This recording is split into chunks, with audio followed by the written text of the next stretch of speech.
Hello and welcome to Watch from Home Theater, our little corner of the internet where we still get to watch movies together even while we're apart. I'm Clint Gage, and tonight, right now, May 21st, is the 40th anniversary of The Empire Strikes Back. So we've got some very special guests lined up here to celebrate. But before we get to that, let's let you guys get a chance to get all synced up and watch along with us at home.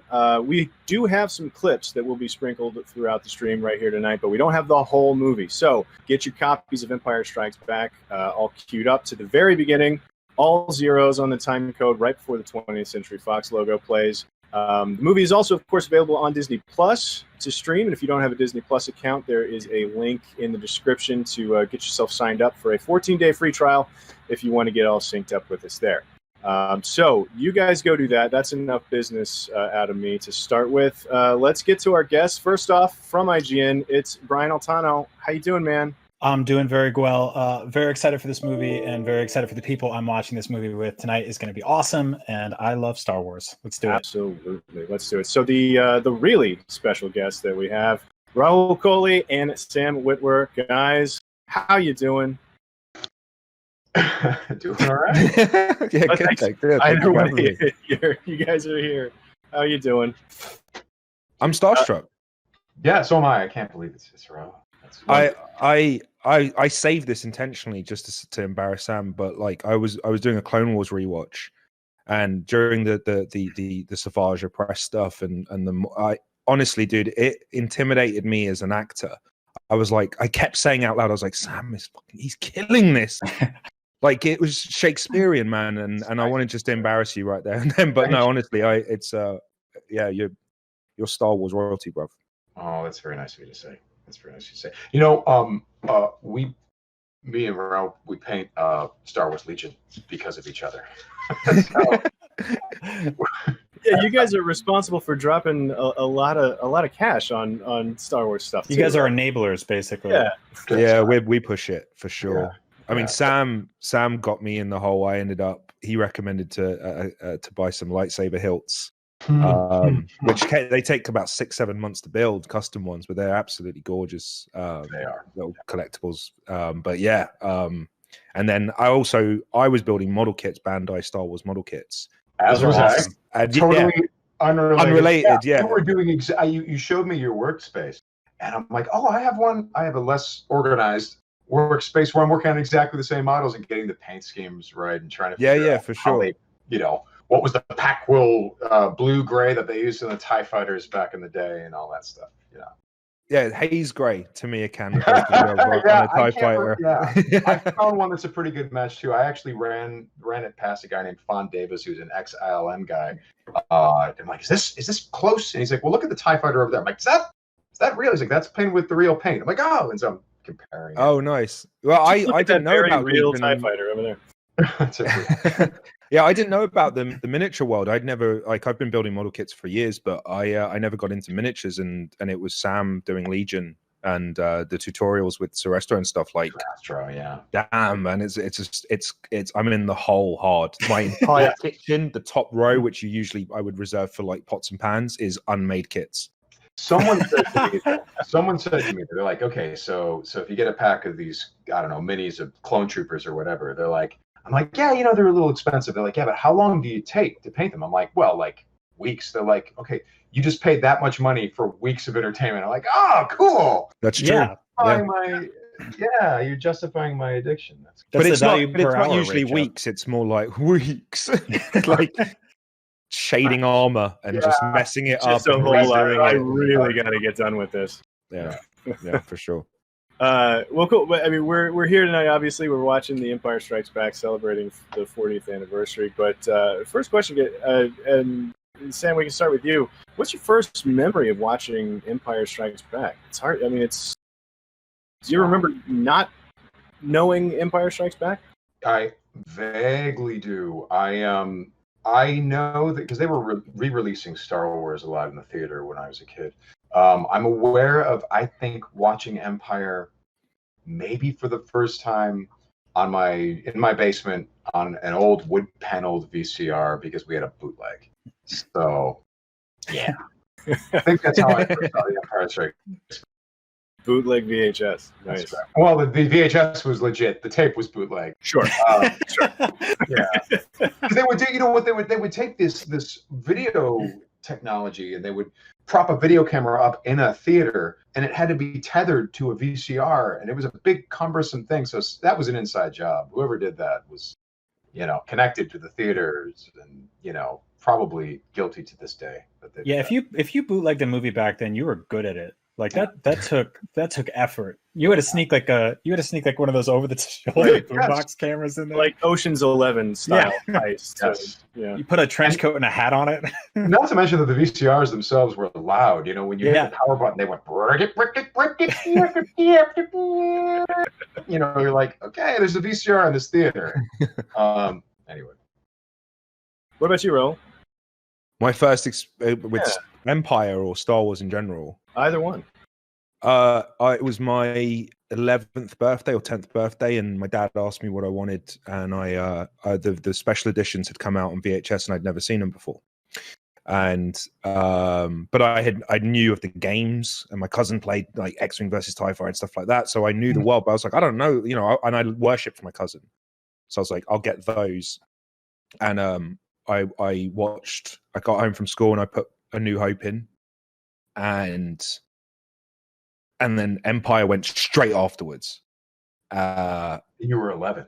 I was 11 years old or something like that. Yeah. And then it was bedtime, and I woke up early. I think I got up on Saturday morning at like 5 a.m, and then it was Jedi, and then my life changed, and it literally changed that day. I mean, it was like heroin. Not that I know what heroin's like, but I assume that try it once and you're hooked for life. And it literally was just like that. And I, all my homework, every art project, everything had something in reference to it. I failed art because I ignored the curriculum to just do a recreation of Doug Chang's concept art for the Phantom Menace. Failed, but it was accurate. But it was like, but you didn't pay attention to the. I couldn't escape it, and I was just like, I need to be in these films. I need to be in this universe. So I dropped out of school and went to drama school to be an actor, to be in it. But by the time I was qualified, the prequels were over. But then I enjoyed acting, so I just stuck with it. But that was the journey. It worked out, yeah.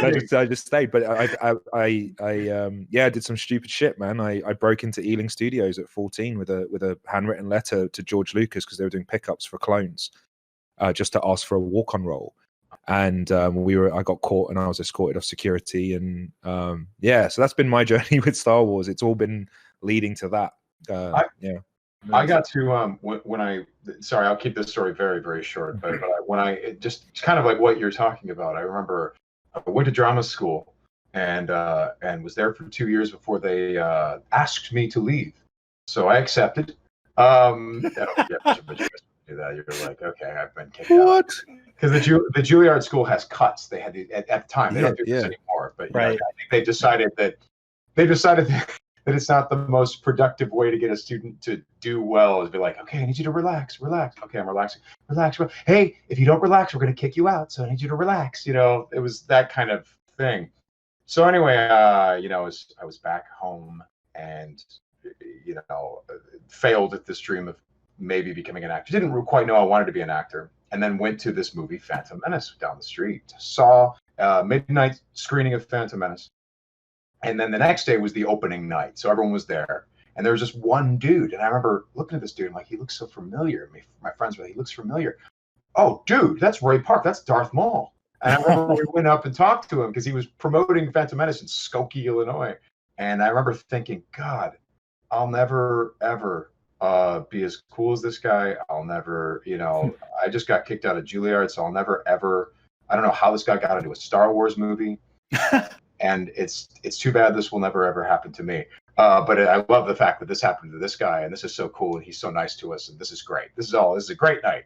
So that was my that's awesome, man. Sort of Star Wars wanted me to get into the business, or I wanted to get into the business because of Star Wars story, So yeah, that's great.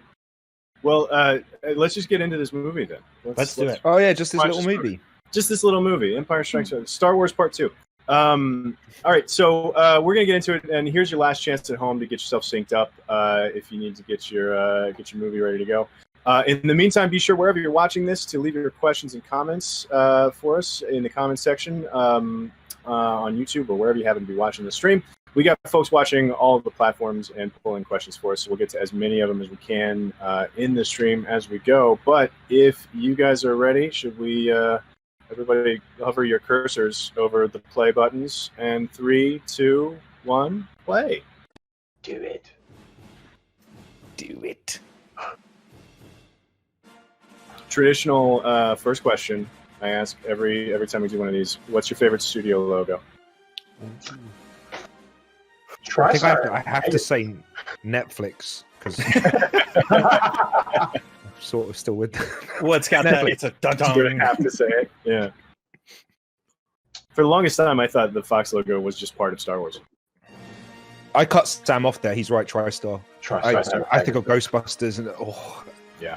Well, you said that Star Wars, you felt that the 20th Century Fox logo was part of Star Wars, and the fact is, it is, because John Williams composed the Star Wars theme to fit with the 20th Century Fox logo in terms of tonality and the same key and all that, you know? Because if you think about it, it goes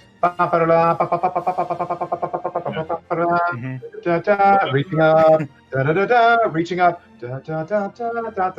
and then John Williams goes, okay, hold my beer. And I'm doing this because you did sing it. I'm top end. It's the same key, and it's one answers the other. And honestly, you gotta. I don't know who wrote the 20th Century Fox logo, but the fact is it's a great cue up because it's not so big that it's going to be better than the theme of the movie. But it's also good enough to where it's catchy as hell, and you're like, yeah, it's 20th century. Yeah, those were sort of like surgically connected in my brain forever as a kid, forever. Yeah, I mean, to this day, I can't see a long time ago in a galaxy far, far away and hear that stab and not feel something. I think like if I don't feel anything at that point, then I'm just gonna give up on movies for a couple of decades. Something's broken inside me. That's right. That's right. So I love this movie. Like this is one of the best movies ever made, hands down. I think we can all say that. And it's also one of the weirdest movies ever. It's like one of the weirdest best movies ever made. Like it's an absolutely bizarre, insane film. Yeah, that's the thing. You can imagine. This is what I imagine. I don't know if this actually happened, but Lucas, creates Star Wars for 20th Century Fox, and no one really believes in it at first. You can't really describe it to anyone. So as Ralph McQuarrie create paintings to be like, it's kind of like this, and they're like, we don't get it. But this guy, Alan Ladd Jr., goes, I don't get it, but I know you're talented. I thought THX was a good movie, even though people didn't like it. And I think that American Graffiti says you're really talented. So go do your Star Wars thing. Thing almost gets shut down. Bad things happen. But at some point, Fox and the studio executives catch on, and they're like, this is working, actually. This is going to be good. Now, keep in mind, before they believed in it, they made a deal with Lucas where, this guy who's betting his whole career on this movie decides to negotiate, saying, you don't have to pay me. Give away my director's fee. I want sequel rights because I really have a story I want to tell. I want merchandising rights because I need to make T-shirts so people will come see the movie. And soundtrack rights. And they're like, great, yeah, who cares? Who cares about your movie? Take the sequel rights. Take the merchandising rights, whatever. Fast forward, Star Wars is a huge hit. And I just imagine at 20th Century Fox, they gather everyone in a room like, well, everyone, Star Wars was a huge hit. That's right, Billy. Good job, everyone. Shaking hands. All right, so we did it. Star Wars, I want more of those Jawas. Those are a big hit with the kids. We want more of those, let's do that thing. We'll put them back in the cantina. Well, yeah, that's great. And then some lawyer in the back is like, well, what's wrong, Bill? Brian, we don't have the rights. And then the rest is history. Suddenly George Lucas owns his own property. The fact that George Lucas came in and he's like, oh, you guys like Star Wars? Well, 40 seconds in a new movie, there's a space horse. You're like, what? What are you talking about? Is he like cool? Is he scary? And he's like, oh, not really. He just goes, and then like this bear shows up. Like, this is insane. And People write a list of like the greatest movies of all time, and this is the only one that 40 seconds in has a screaming space kangaroo that gets hit by a bear. It's amazing. You know what I'm feeling right now is remorse that I didn't jump on those Hoth jackets that you and Max got. Mm-hmm. every time I watch the sequence, I'm like, you know how I'd have felt in Vancouver during the winters in that freaking Parker jacket right there. I wore mine on a shoot. Sorry about Han's jacket here. Yeah, I wore mine on a shoot in Oslo. It's weird because the jacket in the movie is actually brown, but the way they merchandised it and the way I guess like it's like the screen accurate version is brown, but it's blue in everyone's brains. It's blue in the action figure sitting behind me, and so they just made a blue version of it. We're talking about like the Columbia made Star Wars jackets. The Columbia Star Wars jackets. And they were made for like $500, and they put out like 500 a year, and then they go away forever. They also did crew jackets for all the jackets that people wore in this movie, which the are Norwegian ones, right? Yeah. The big blue, Yeah, which is why when I shot in Norway, I brought the jackets, and I was like, I'm never taking these off here because I feel like I'm in Hoth. No space and stuff. It's really funny. Like the fashion of Star Wars is something that like everybody's got their like little favorite looks and everything. And in fact, somebody on who's watching on YouTube, IGN YouTube, Joe Cartwright has already put a question in there about what's your favorite Luke outfit. It's like Luke goes through a lot of looks in this movie. Do you guys have a favorite Luke outfit? I absolutely do. It's always been, and I try whenever I buy figures, it's always the one look, and it's his Bespin outfit. It's the jumpsuit. It's just because I remember the feelings of when he lands, the dread. It's synonymous with spoilers, what happens later, but like, it's always I always go for that figure or that look. I actually really love the one in Return of the Jedi after he loses the cape, and he's just this like. He's like this emaciated ninja, and he's just wrecking shop. And you're like, why is he? He's dressed like a stagehand. Like, what? It's awesome. Also, I love this movie immediately starts with like just tons of side eye from Princess Leia. Like Carrie Fisher is just so bitter and cold in the beginning of this movie, and she just totally sells it. I love it so much. Well, even I wonder if that was part of her character in this movie was because everyone was treating her like a kid on set. Yeah. Because she's got this incredible vocal mechanism, this incredible voice, and this presence. Probably from being Hollywood royalty, she inhabits the role of princess very well. But if you read some of these making of Empire Strikes Back things, like for example, there's these meetings with Irving Kershner and Harrison Ford about things like "I love you, I know," and then Carrie Fisher going, could I be in on these meetings? I know I'm 20, but I'm in the scene, you jerk. And you're like, well, don't get mad at Harrison. I'm like, I'm not mad at Harrison. I'm mad at you, Kershner. Yeah. It's the way they treated and this is a walk, but it's the way they treated Screech on Saved by the Bell because he was younger than everybody. And all the other ones were like all hooking up and partying, and he was like, can I hook up and party? And they're like, no, you're too young, Screech. Carrie Fisher was the Screech of Star Wars. Yeah. Famously known as the Screech of Star Wars. Yeah. There was going back to the Luke look of the question, there was something I only learned recently. Or not learned recently, but it had only dawned on me once I had seen someone talk about it, was that Luke's outfit is black the whole way through, but when the flap comes over and there's a bit of light, the symbolism just never struck me as a child, and I never really saw it with fresh eyes again until I read that, and I thought that was such a wonderful touch. You know how you have the Sideshow collectible figures behind you. So do you have Anakin's and Luke's? Because if you put them together, you see they're wearing virtually the same. Yeah, Anakin's right outfit. There, and there's Jedi Luke with the beat. And Bespin Luke is in that box right there. If you watch, I've told this story before, but Dave Gentoli had never seen the Star Wars movies, so I did for science. I did the George Lucas movies, but I did it 4, 5, 1, 2, 3, 6 for Dave Gentoli. Right. And the machete cut, right? Yeah, but just putting the prequels as like a Godfather 2 type flashback, and dude, seeing Episode 3 and then following it up with Return of the Jedi as a first viewing is incredibly powerful. When Luke walks in to Jabba's palace and he's got the Anakin-like robes, Dave's like, "Oh no, Vader got to him. He's been psyched out to the dark side. This is that's terrible." awesome. It's great. It's a wonderful. So. Like all the movies in the trilogy, the original trilogy, these movies have been sort of iterated on and added on and subtracted from numerous times. But when Empire Strikes Back came to theaters in the late 90s for the special editions, this was sort of the least kind of messed with of the three. But they added a bunch of stuff for this scene specifically. Wampa stuff, yeah. The Wampa stuff. And I remember being so geeked out. I was like, oh, we're gonna see more Wampa stuff. Like, are we gonna see like his house, like his kids or whatever? Like, yeah, like Mrs. Wampa comes out of the back. They're like, Yeah, this never really with your gets food. much. This doesn't get much flack because they never really. They always this shot there. That's completely for the special edition, right? He never stood up in full view. It was a quick flash, and, right? But it's never. I feel like that. Does it?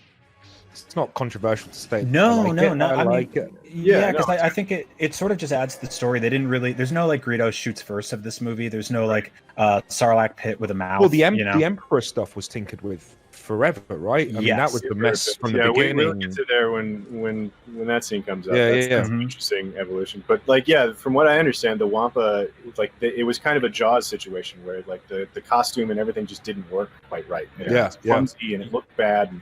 And in fact, apparently in early drafts of the script, and they might have even shot some of it, there was a scene where a bunch of Wampas like storm Echo Base and make off with a baton or something.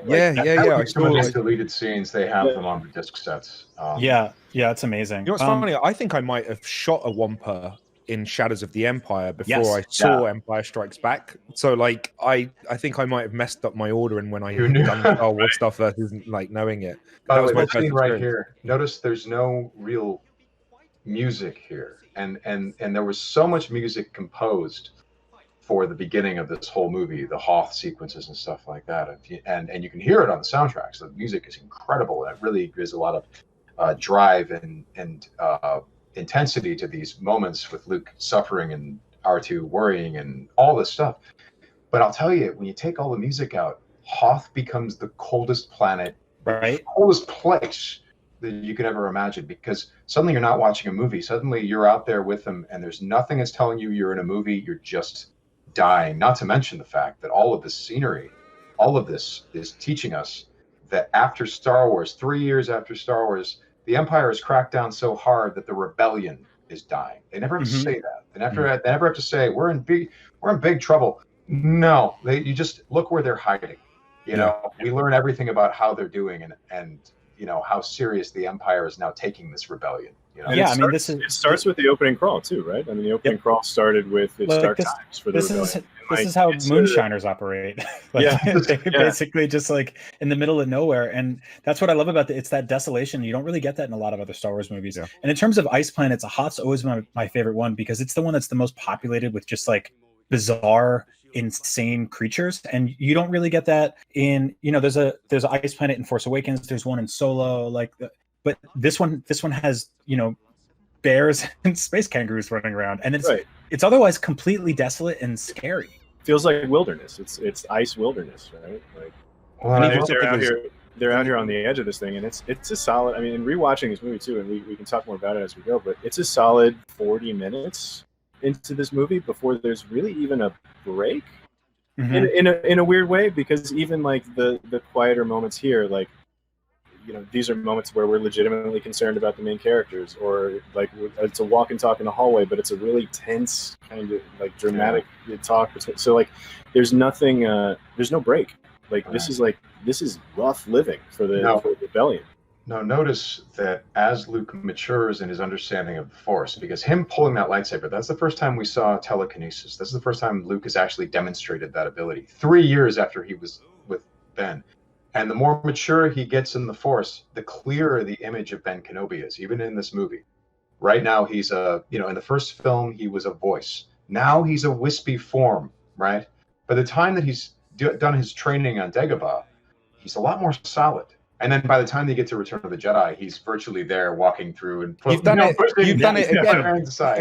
it again. Like, it's so hard when you're an 11-year-old, when you watch things you just accept them, and it takes like you saying that for me to go, oh my God, I've watched this film 100 times and it's never dawned on me that of course Ben's image gets clearer and stronger and things like that. Maybe I'm just thick. It's also, I do love this era of filmmaking in general too, because like it's right on the cusp of a lot of really cool technology that's coming up and still figuring out how to use it. And like the way that these films used it responsibly, they didn't stretch or try to do too much. Well, wait a second. Hold on. I gotta take issue with that. They totally stretched and they totally did too much. They barely got away with it. No, you're forgetting where we were in time. This is cutting edge. This is about as cutting edge as Phantom Menace ever was, or anything that Lucas tried to do. This is Lucas pushing the limits of what was available technologically and barely getting away with it. This is a guy who was so crazy that they're like, okay, George, you killed off Alec Guinness. What are we going to do? Well, it's going to be a puppet.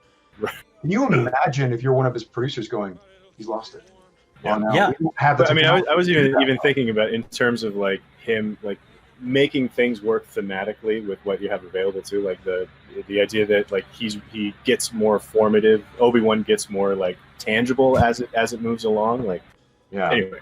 Yeah, but I want to point out too that this is I would say this is one of the grossest scenes in all of Star Wars when they lightsaber the Tauntaun open and his guts go out. But this scene was actually almost so much grosser because Tauntauns almost looked like that, which was basically like rats or lizards, which I love that they went with what they went with. Sorry, I'm like a huge fan like a of rat velociraptor. This shot right here, these shots with the snow speeders, right? You wouldn't believe how challenging this was because of doing blue screen, screen against space, you could hide matte lines. Now you can't.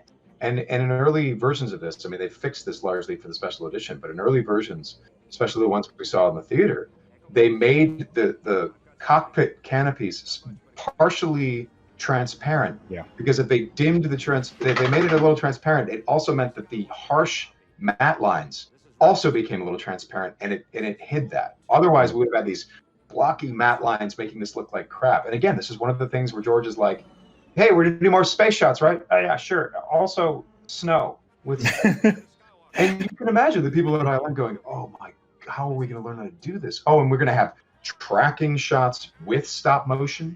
Yeah, but then we're going to do go motion, where we're going to put little motors so that these legs or something of the AT-AT will vibrate, creating a motion blur effect so it doesn't just look all, stop action has a very jerky, herky thing. With doing go motion, putting a little motor into the joints of the AT-AT or, into their legs so that they would vibrate. So when you photographed it, it blurred when they moved. Suddenly it looks like they're moving a little bit more. And the herky jerkiness can then be attributed to the fact that it's a big mechanical thing. But the things they were doing in this movie were quite frankly insane. And all the more so when you consider the fact that George funded this himself. I know that he had to take out a loan later when the budget ballooned from I think it was 11 or 15 million, somewhere that it ballooned to about 33 million of 1980 or 1978, 1979 dollars. Yeah, which is insane. Approximately $1 billion. Right movie is insane. We had a 4-inch scale Luke Skywalker back to tank action figure set at IGN that somebody put water in once, and I don't think they changed the water for 5 years. Uh-oh. So there's ancient back to water in sealed in the thing with Luke Skywalker floating inside it somewhere, kicking around at IGN. With viewing properties? Kind of defeats the purpose of a back to tank, doesn't it? Yeah, I love the. You saw the special edition first, huh? No, I saw the original edition. I saw the original one first on VHS as well. My thing was I was young, but my neighbor was older than me, and he was a kid, and he had a ton of Star Wars toys, and he handed me Dengar, and he was like, "This guy's from Star Wars," and I was like, "What's Star Wars?" And he's like, "Oh, it's just awesome movies. Check it out." And he handed me Dengar, and I was like, "Dengar is this hero of Star Wars." So I thought Dengar, like this mummy with a backpack, was the main character of Star Wars for a couple of years. And then I asked my parents, I'm like, can we rent Star Wars from this? The video stores had 2 movies for $2 for 2 days. And so I went in there and I got A New Hope and Empire. And I went home and I watched them both back to back. And I think I had seen Jedi just at a friend's house by that point. So my order was all screwed up. But yeah, there was a little while there where I thought Dengar was the main character of Star Wars, which is not right at all. And Rahul, you saw the special edition first, though. I did, because I was going to say that every time I put that tape in, I sat through the changes that George made, because that's what plays before the movie plays. So he talks about the transparency of the cockpits and what he had to do with the blue screen on the Hoth battle and the added effects at the one point. It's funny to think now when we just skip features, or it's a choice, whereas my VHS, it was 5 minutes of a making of, and then we watched the feature. So yeah, a lot of those special edition changes are just inserted in my brain. I don't think I've seen the originals.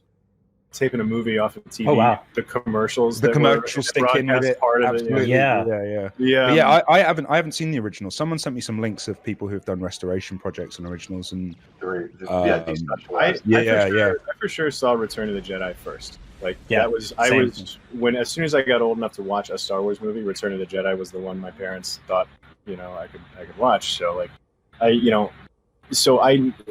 things in this movie like the Luke and Leia kissing thing there, the like Yoda's deal, the I'm your father, like all of that, like that I never got to find that out. Like that was never a thing for me because I watched Return of the Jedi first. I remember vividly seeing Return of the Jedi in the theater for the first time, and it was incredible. This sort of no-win scenario that Luke is dealt. I mean, it's hi, we're killing all your friends. Look up the window; they're all dying.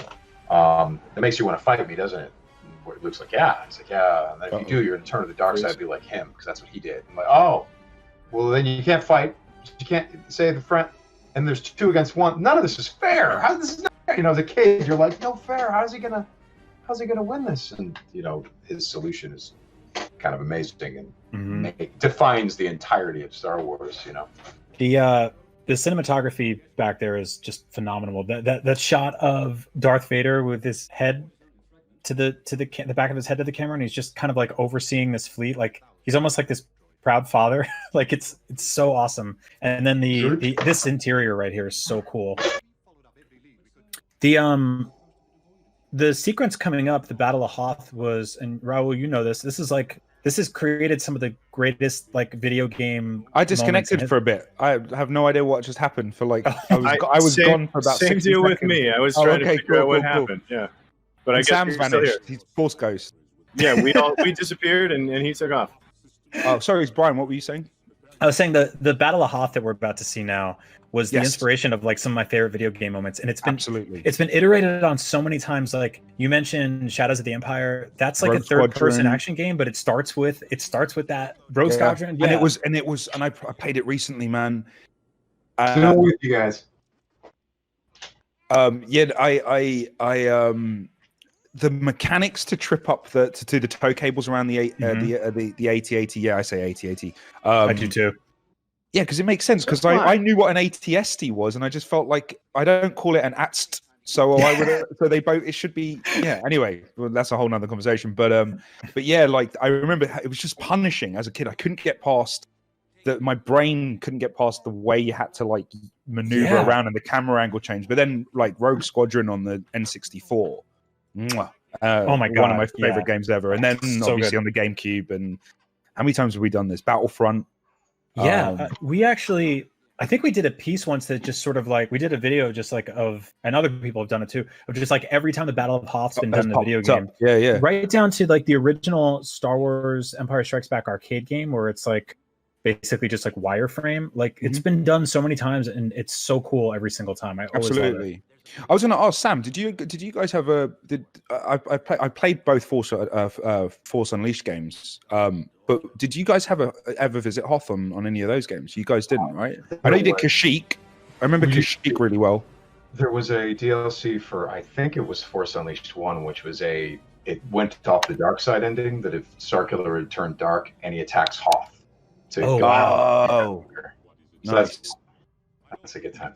By the way, how cool is it that you see like Darth Vader's like bedroom, his house, like his like restoration chamber? You also get that weird glimpse at the back of his head for a second. And you're like, what's up with this dude? That as a kid, I remember getting like goosebumps.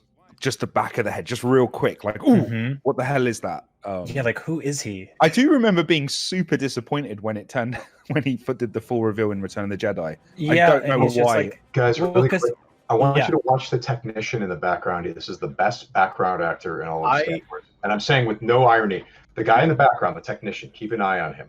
Okay. Throughout this whole scene. Continue on with your story, but just watch the technician as you continue on with your story. The politics of the officers, the Imperial officers, are in this movie is so much fun.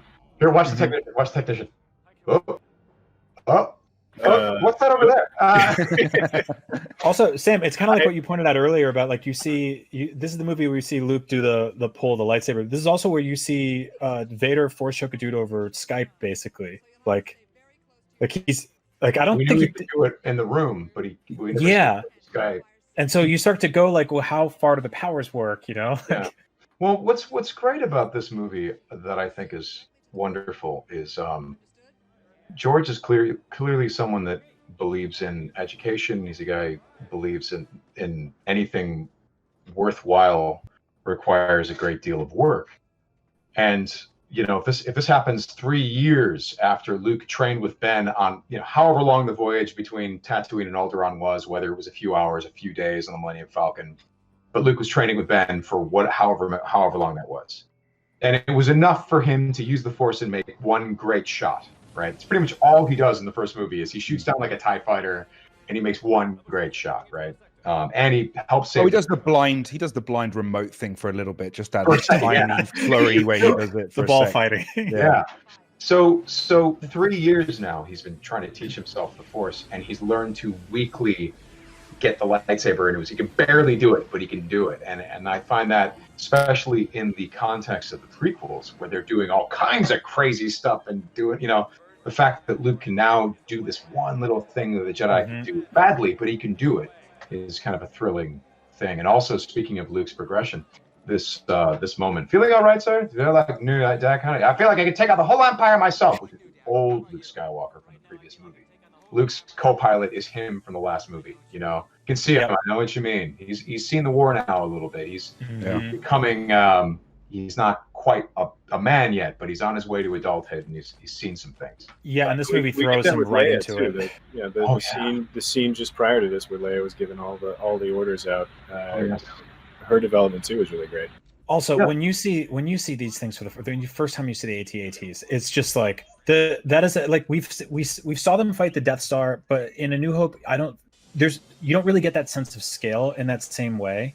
And this movie, to have these little speeders go up against these things that are just hundreds of feet tall and shoot lasers out of their mouths and can crush you with their feet is the absolute best.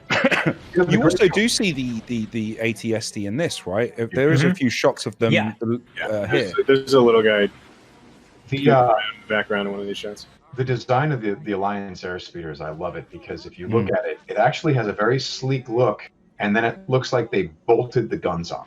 Like these are pleasure craft, basically, or like they're airspeeders, whatever. And we bought a bunch of them, and we strapped guns to them.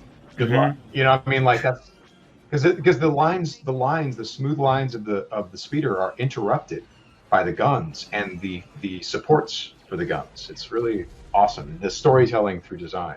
Yeah, I mean, it's indicative of how sort of scrappy the Rebels are in general. Like they are, it's this used future, and they are just grabbing whatever they can use and kit bashing it together and using it to fight the Empire. Not to mention that if we go with the story that they were working the whole time, as long as they were at Hoth they were there long enough to build a bunch of caves, put up the shield door, do all these things, develop the ion cannon, but they still hadn't gotten the speeders to work until the day or two before Hoth. That's insane. Yeah. Like they couldn't get their cars to work because it was too cold. It's also that Luke, Luke Skywalker spends half of the first movie being like, I hate this planet. It sucks. There's nothing here. There's nothing to do. It's boring. And they're like, all right, look at this. Yeah, you want to go here? Sure. Yeah, adventure excitement. How about that? And Yoda calls him out for that later on too, which but I love the confidence here of George to put his epic space battle at the front end of the movie. Oh God, yeah. The balls, you know what I mean? You're not getting a payoff. It's going to be a more personal one in the end. And so let's get this climax out of the way. What you saw at the end of A New Hope, we'll do now. We'll get out. We're going to do it at the top end. And I love the how brave that kind of choice structurally was. Totally wrong. It's structurally you build up to the big ending, and they do it backwards here because the big ending is an emotional. Absolutely, because you would worry, right? You'd worry that like this is going to feel anticlimactic if we blow our beans in the first 20 minutes. But it's confidence in the material, it's confidence in the characters, and that's right. And also not wanting to repeat yourself. This whole idea that someone keeps, a lot of people used to say, they're like, oh, why would the Empire have walker vehicles? And the fact is, in real life. Walkers can go places that treaded vehicles can't, and vice versa. You know, this was supposed to be an all-terrain vehicle, and these guys, you know, if you plug in the, what did you call it, Brian? The Rogue One DLC? Is that what you said? Rogue One DLC. Plug in Rogue One. If Rogue One is part of your headcanon, then this whole sequence has more drama added to it because they bothered to make a different model of Walker in Rogue One, and they had the walkers get shot by blasters and explode, basically. You get hit by a proton torpedo, explodes, get their legs shot out. So then suddenly, so you would go, well, they've already fought these guys. What's the big deal? And it's like, no. When they get to Hoth, they're like, boom, boom, it's not working. Oh, dude, these are newer. They're armored. Their armor's too strong for blasters.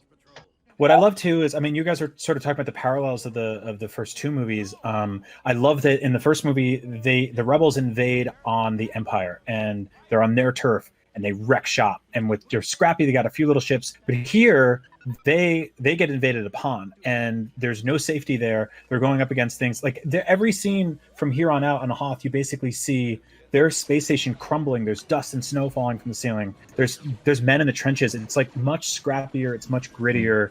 It's much more boots on the ground, and you get this feeling that there's a lot of people dying right now. The music as well, the sad kind of theme that starts crescendo. You feel like without even having to show much violence, the music itself is indicative of how many losses they're experiencing and how desperate this is.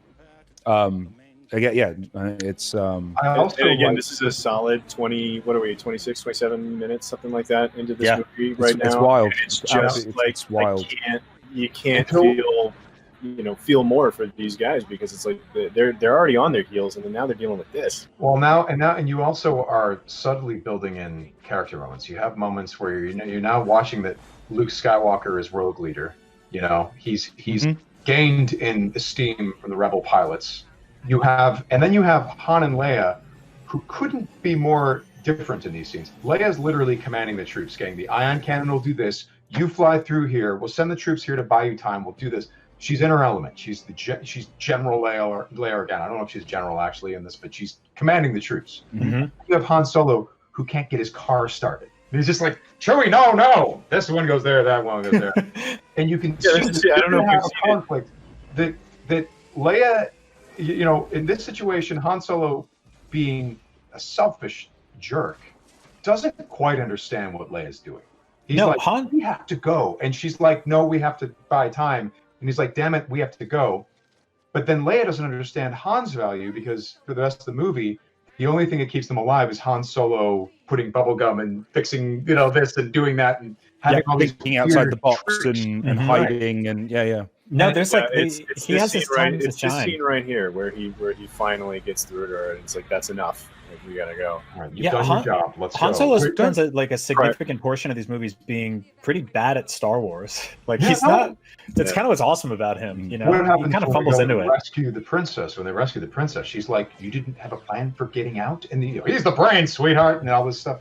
And Leia's expecting people like Jedi Knights or professional soldiers, and these are the guys that she has. Now Leia's learning how to command these troops, but one of the fun things, and I'll bring this up a few times as we go on, is that I think in the sweep of this movie, Leia and Han have to become better people to deserve each other.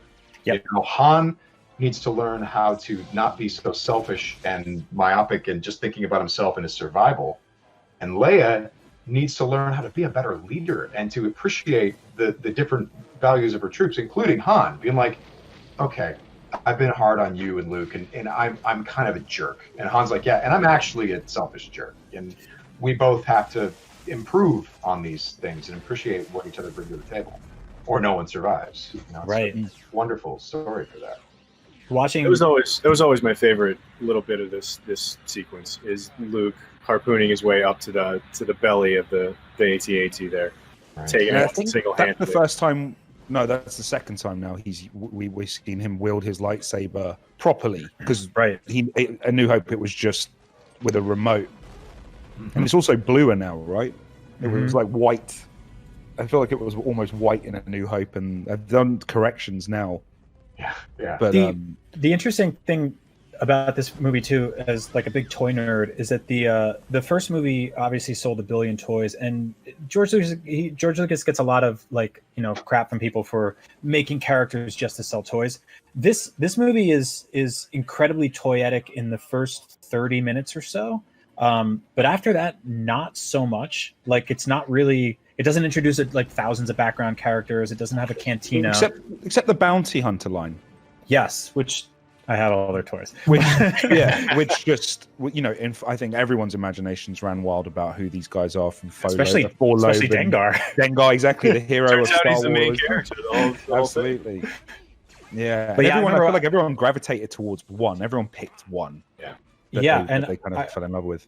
I remember wanting all the ships here too, because I grew up in New Jersey, and like we would get lots of snow in the winter, and I would want to just like take snow speeders out there and take Luke Skywalker and pose them all. Yeah. This shot right here, this is some Umbara stuff right here. You know, the Umbara arc in Clone Wars, Anakin leading from the front, you know, with the troops all running to catch up, that his stride is so long that they're, you know, that's one of the things that people misunderstand about Darth Vader. They think he's always slow and unwieldy, and the fact is, no, he's powerful and he moves and he's fast. And if you look, everyone around him is running to catch up, and he's just striding like a samurai. It's really fascinating. As a character, he's just so imposing, and you can't underestimate the contribution of David Prowse for that presence, body language, that absolutely, you know, that driving, I'm coming at you and you can't stop me. Which it's funny as well, because it was one of the things that Rogue One, that scene, that corridor scene, really, I felt, again, like you said, DLC, but it was a bit of a, like, we heard so much about Vader, and they managed to realize it and give him his dues, because holy shit, I'd never been more. I didn't grow up scared of Vader. I wasn't scared of him. I loved the character. I understood he was a villain, but I never was fearful of him. And seeing what he could do to you in a corridor, oh my god, it's like a murderous rage to you and like 25 of your buddies, right? Yeah, and seeing that just now again, it's and I love it when that does happen. When you watch something like Empire and you just see that scene where he's marching through, knowing that we saw that power, it still resonates. Even you know, rewatching these. There's a very tricky thing you have to do when you make new material, like in, say, the Clone Wars or in Rogue One. You have to run it through several times. You have to run it through the processor of how does this affect everything that came before and came after. You know, you must know the rules first before you even dare to break them. You know, that whole movie, Rogue One, every last detail.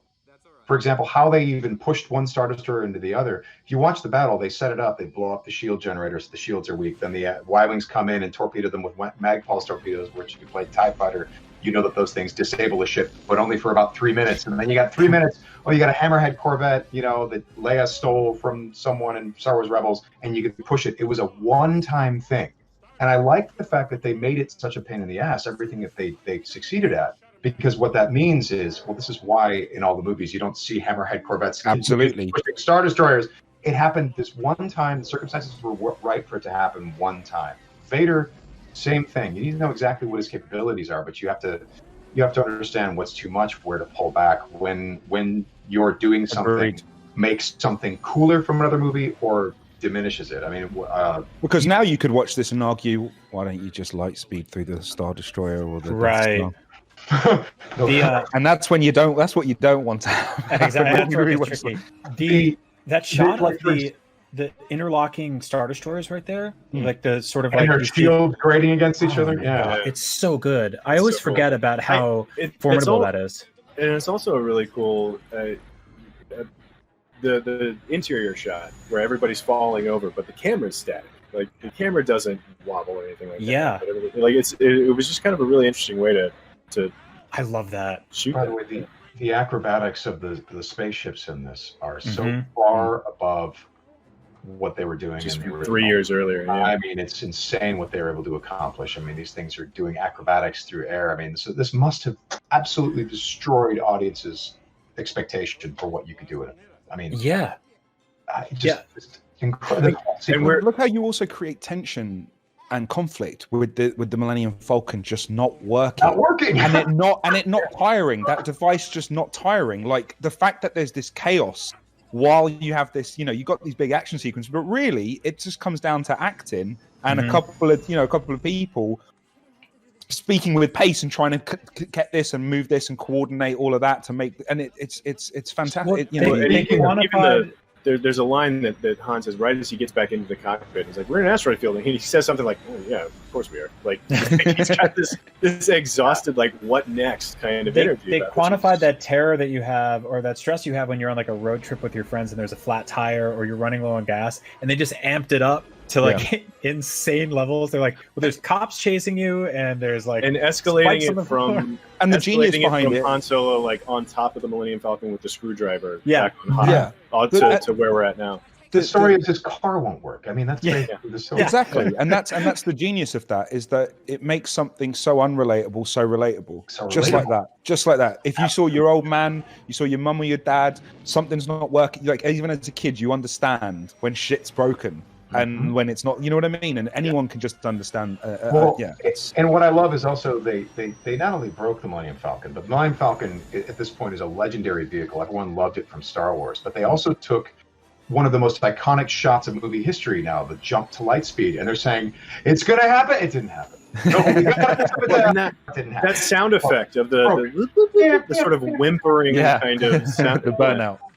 So they're playing with your expectations. You want to see the Falcon jump to hyperspace. You want to see the jump to light speed, and they're like, it's well, and that too, I think is this sort shot of brilliant. too. So we talked about this. So this is here we are about 40 minutes in, and this is. I feel like the first 40 minutes to this movie happened in real time. Yeah, although I mean it didn't, obviously, because there was a night mixed in there and everything. But like, that's the feeling that I'm left with after the first third of this movie, right? Is like it's just this nonstop barrage of it's American Graffiti. It's a night cruising with your friends while your buddy is over there getting into trouble, and then it's and then that's like the rest of the crew still continues to go through all of these conflicts, and Luke Skywalker goes on a vision quest. It's like I read that story about like Jared Leto was at like Burning Man for 2 weeks and didn't know quarantine was happening. And he came out and he's like, wait, what's going on? Like that's what's happening here. Like he just pops up and he's like, oh crap, really? You guys are in Cloud City? But it's also like it shows what's going on with Han and everyone. It shows that like there's no pocket of Star Wars that's ever truly safe, because they're like, we got out of that. We're in an asteroid field. All right, let's land here. This seems cool. And then, as you'll see, it's one of the reasons I love of this being my favorite film ever. One of my most recent favorite films is Mad Max: Fury Road, and it feels like that has that same. They do, you know what I mean? The constant chase, like we are not moving, and shit's going to happen, and we never don't safe, can't stop. Absolutely, but obviously, they were brave and they kept that the entire film. But these scenes here, again, it's just the way this is paced and directed. Like you need this moment. And you mentioned too about the confidence in putting the giant battle up front in the movie, and there's a brilliance in it too, because you also mentioned playing with expectations of the Millennium Falcon, Sam, and like the expecting the light speed to happen, and it never quite does. But like I can imagine coming off of Star Wars and into Empire Strikes Back, like the ability to know what the audience wants, like learning the right lessons from Star Wars and what was so exciting about it, and just giving it to them immediately in the next movie.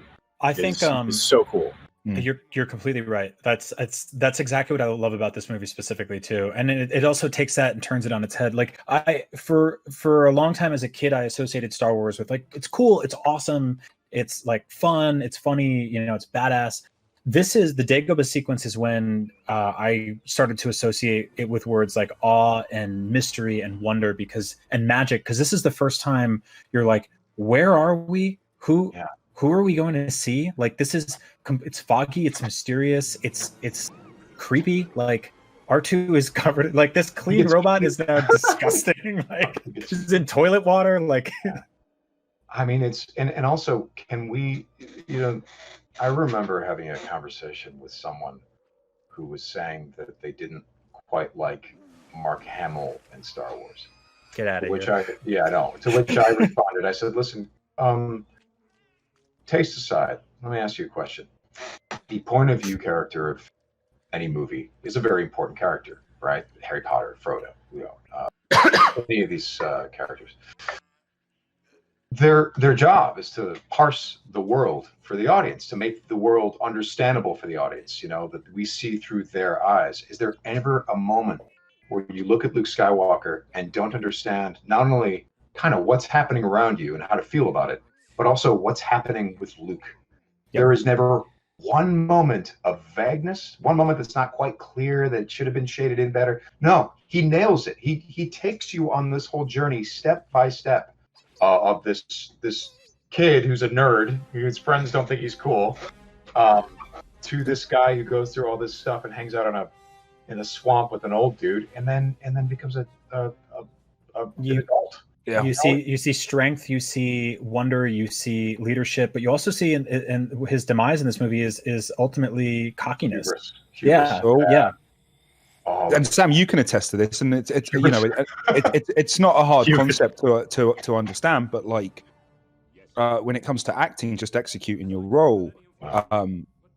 While we are in some ways, it's we're sole traders and we're taught to like be self-sufficient. We do auditions in a singular way. We it is hard to not feel slightly self-focused. It's that. But then what it's really about is being elevated by your co-stars. It's what they bring, and it's how you react to that and how you feed off that. And then you look at Dagobah, and you see a young lead actor with a robot and a puppet, and he can't even hear what the puppet is saying. He can't hear what they're saying. Guy's under the floor, so he's acting because he knows what the other guy's lines are, and he's reacting off of lines he's not hearing to a rubber puppet. And Mark said that the earpiece was picking up other crew stuff as well on the walkie-talkies. And that's for the record, like Yoda works beautifully, but only because of Mark Hamill, because of the deference he gives absolutely the reality. I mean, for example, guys, our R2 and 3PO, they're incredible creations that performed brilliantly by Anthony Daniels and Kenny Baker, but it's what everyone else imbues those characters with. The fact that Luke treated them like people made a huge difference in how those characters were perceived. And Yoda, same thing. It's a piece of rubber. And Luke is giving him all this interesting deference, at first disrespect, all this stuff. I mean, this entire film hinges on this centerpiece right now, and in weaker hands it would have completely collapsed. And George Lucas said as much going into this movie weeks before it was announced or released. He was like, I'm nervous about this, and people were nervous about this. People he showed it to were nervous about it. They're like, the center of this movie is a human man and a rubber frog hanging out for 45 minutes, and that is the most reductive way to describe. Yeah, Star Wars. It's a puppet in the guy. That's the most reductive way to describe one of the most beautiful, incredible, and awe-inspiring sequences ever put in a sci-fi movie. Yeah, it's incredible. It really is. And there's something. It kind of goes full circle. I'm going to try and make this point as fast as possible, but it had only dawned on me recently when I'd watched Attack of the Clones. What George had done, and what George had done with Attack of the Clones is made everyone basically shoot on digital. It became the industry standard. And I came into a well post film. So I never experienced what it was like how these films were made, where it was hard to keep continuity because you weren't able to go to Video Village and have a giant 40-inch monitor to see what was going on. You were shooting in the dark. You couldn't, the constraints that these guys worked under compared to what it is now, where on set, I mean, it's live, instant checking. We can do multiple takes. We're not under any kind of, film capacity limits. It just makes watching something like this, and I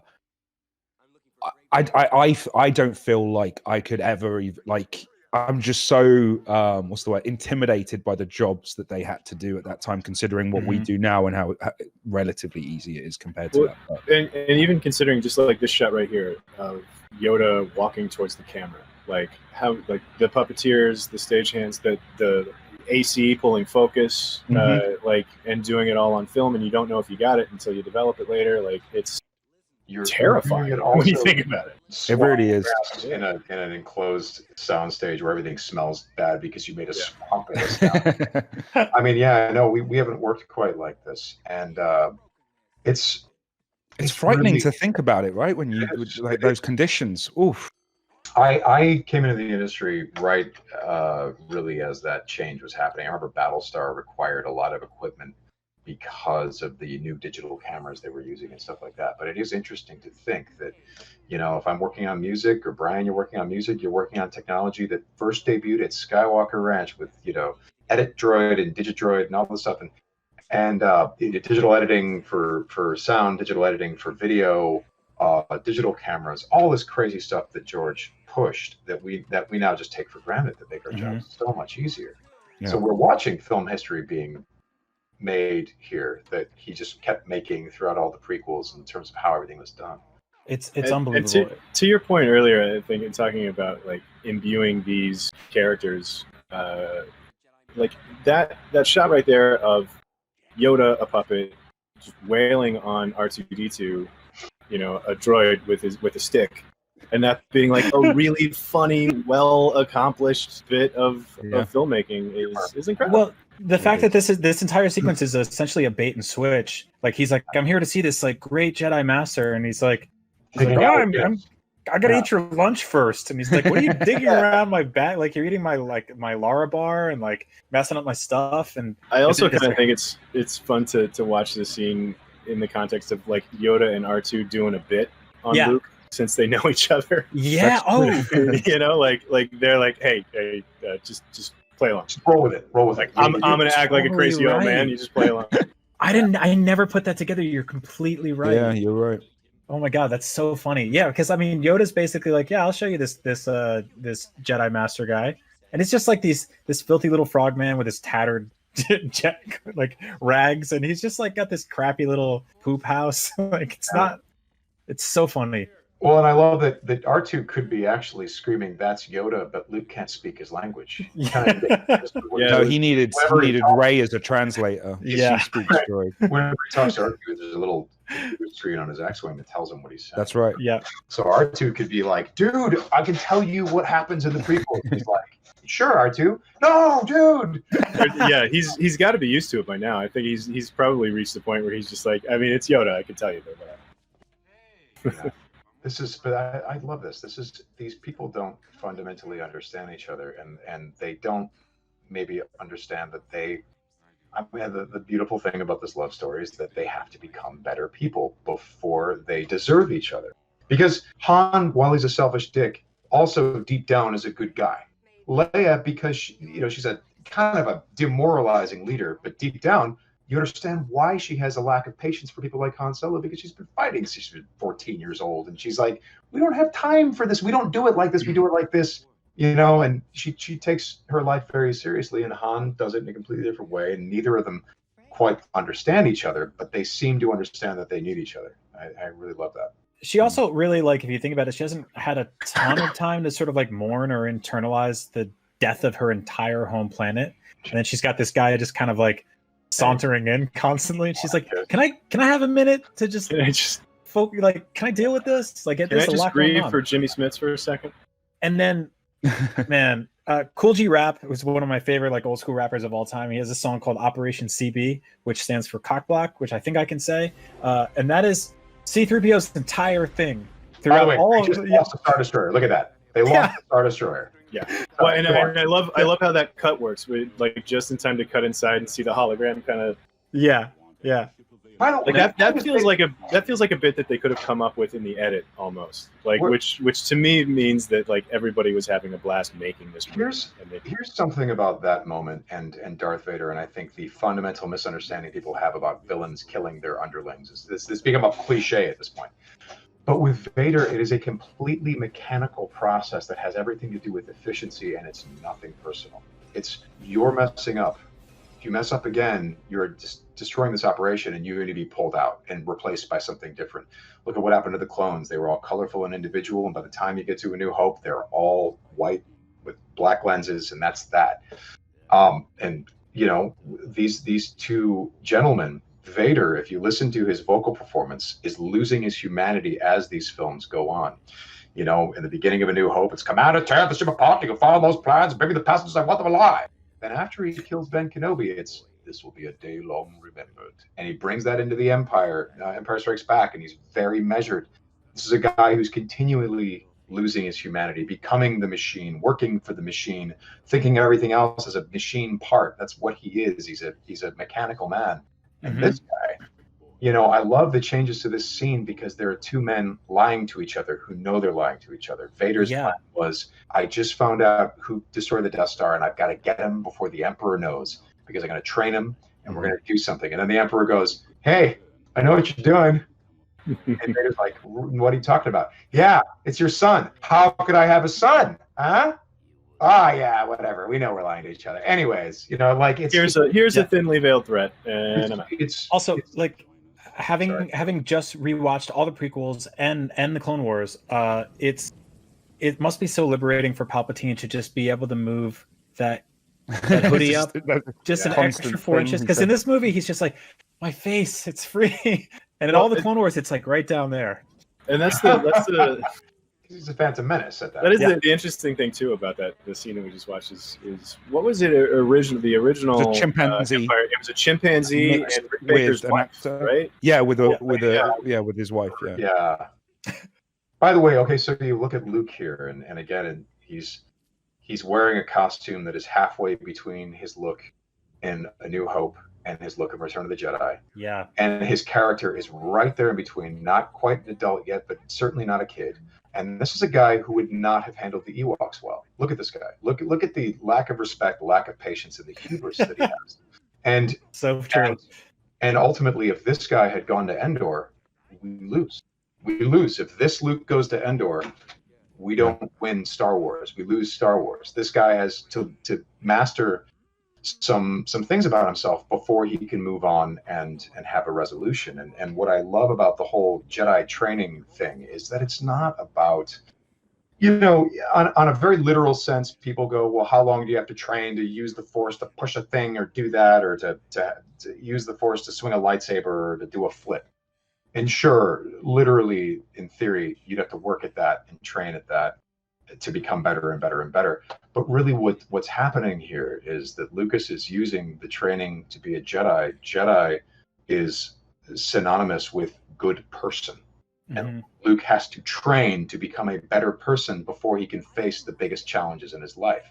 And if he rushes in and he's not quite the person that he's going to be, if he doesn't give himself a chance to, if he does not become a sponge for wisdom, if he does not absorb knowledge from the older generation, which he only half does in this movie, he cannot hope to face the challenges that life is going to throw at him in the quest to become a better person. I mean, this whole series is about becoming a better person for everyone. Han, Leia, Luke, Vader. You know, it's fascinating. And so when Luke finally, you know, I say times, Luke's victory is not that at the end of Return of the Jedi, he pulls down a Star Destroyer with his mind, or that he does a flip really hard, or that he shoots a fireball out of his hand. His victory is a moral victory. He throws down his weapon and says, I will not fight this man. I will not dance for you because I am a Jedi. I am a good person. I've realized in this moment what it takes to be a good person. And what that means is not playing your game, not giving in to the violence that led to the Clone Wars, not giving into this and giving into that. What being a good person is believing in this broken man behind me. You know, you're like, wow, that's how he wins. That's how we win in Star Wars. Unbelievable. And I also love too, like this scene in particular being at the midpoint of this movie, which ultimately is the midpoint of the original trilogy. It's like right smack in the middle. Is staging this scene in Yoda's hut where Luke literally doesn't fit. He's uncomfortable. And he's like banging his head on the ceiling, and even like visually, we can tell that like he's not working. He's misplaced. Never caught that. I'm so glad. Yeah, that's an awesome. I mean, I called these like sci-fi movies earlier, but that is such a decidedly hard fantasy sequence right there. That is, you know, Hobbit. It's the never-ending story. Like there's Miyagi. Right. It's so magical, and you goes on and on and on. Yeah. You have to take this like eccentric little funny frogman to bring out the humility and courage and everything inside of Luke Skywalker that ultimately defines his character. Because I think otherwise he is just like on this big cocky path. You know, he feels like he's getting stronger and better, and it takes this moment to sort of bring him down to earth, quite literally. Well, and his intentions are good. That's the thing. Intentions are always good, but what this movie is saying is your intent may not be good enough. You need to train to become the person that you need to be. You need to work at being a good person. You don't just arrive fully formed as a good person ready to face anything. That doesn't make any sense. Mhm. You know, like, yeah, it's God, I love these movies. Now this sequence, this is essentially this film's like Pinocchio moment where they're inside the whale and they don't realize it. And I think it's also sort of a magnification of the "That's No Moon" moment from the first movie, which is the realization that, oh crap, that's not anything like what we thought it was. This is when they realize they're in the belly of a giant worm, and there's these awesome little things, these like suction cup bats called Minox that start getting stuck. I love it's like very subtle, but little things with creature design in this film are so smart. And also like the masks that they're wearing are so cool. They put out like action figures of those a couple years ago, and it's like one of my favorite accessories because it's just, they had those in the original action figures too. Yeah. I have them with my Han Solo. oh, they're so cool. And the way too that they have the characters deal with this also. I mean, in talking about the journey of Leia and Han and how Leia is sort of being bailed out by Han's kind of, you know, blue collar ability and knowledge and slapping things together, and the fact that he knows what's going on before everybody else does and gets them out of there is a really great add to the scene. But you know what's funny is it's not too much, because after all, he got them into it. You know what I mean? That's the wonderful thing about a lot of Harrison Ford characters in Lucasfilm productions like Indiana Jones, is that you give him credit, but you don't get too much credit, because you're like, well, yeah, Right. you're the idiot. Out of your fault. There, you know, like, Right. There's this sort of like, oh, this happened to me once before, it's time to go kind of energy. There's a real, by the way, there's a real short moment here. The music of this movie is some of my favorite, and there's an audio cue here, the dum dum da dum dum dum, and you only hear it once in the Star Wars universe, and it's at this point as they fly through, and it's still one of my favorite. There are two moments in this film that some of my most favorite audio cues from John Williams. by the And way, it's just, and this is the first time we heard the Imperial March, which obviously came earlier. We never had an Imperial March prior to which this. is why I loved in Rogue One that he wrote his own Imperial theme, and it was a theme, the bum bum bum bum. It's ascending. The Empire is gaining power as it's building the Death Star. But it still ends with that thing, right? That last. But then once you get to the Imperial March, the Empire is now coming down on you, because they have achieved the height of their power. You know, they're scary. They're always scary, but they have achieved something truly terrifying by the Empire. Yeah. This is so awesome too, especially like having watched the Mandalorian last year, the shots of IG-88 with the child strapped to his chest with the guns and stuff like that. Like having like a Yoda creature on your back, and you're doing when Luke starts doing backflips and stuff in this sequence, and you're like, what? Like how did something like this come together? It's so brilliant. It's so bold that they even pulled this off. You know what else I love is that so it took Luke 3 years to weekly pull a lightsaber into his hands. Now he's on Dagobah and he's doing flips. Now some people go, yeah, well, Luke was only, he was only there for like 45 minutes and he does flips. Be like, the Falcon is flying from Hoth to, the Annoyant. They're in the Annoyant system and they try to get to Bespin with no hyperdrive. We don't know how long that takes. Was the Falcon out there for a week? Were they out there for months?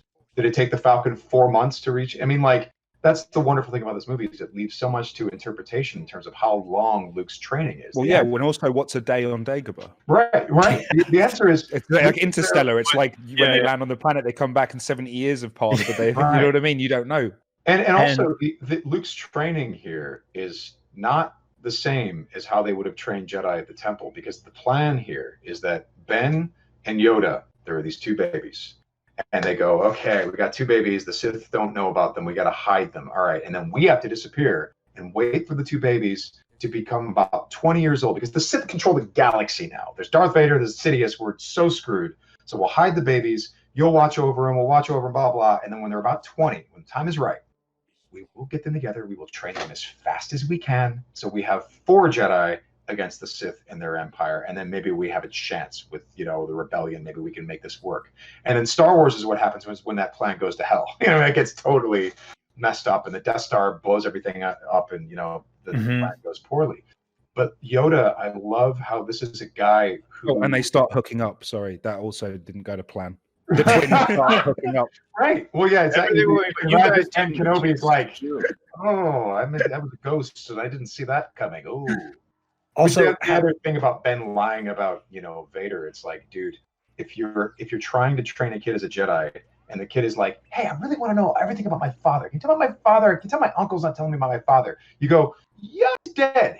Because if you say, yeah, he's alive. His name is Darth Vader. He's alive? Let's go see him. And then he runs off, and you've given Luke to the Empire and all this well, stuff. there's a lot of like sort of self-discovery that is the leading sort of implication to character development in these movies, and it's the most important thing, honestly, because it's show don't tell. Because if you have a character who just tells the other character go do this thing, I mean, having just watched Clone Wars, when Luke goes to when Yoda goes to Dagobah, like with Qui-Gon in his ear, and he goes into the cave for the first time and sees his own destiny, like he's not going to just tell Luke, oh, here's what you're going to see in there. Like he goes, come on, go. Like, I'll see you when you get out. Just have fun, enjoy. The one hint he gives, him, is says, "Don't bring your weapons."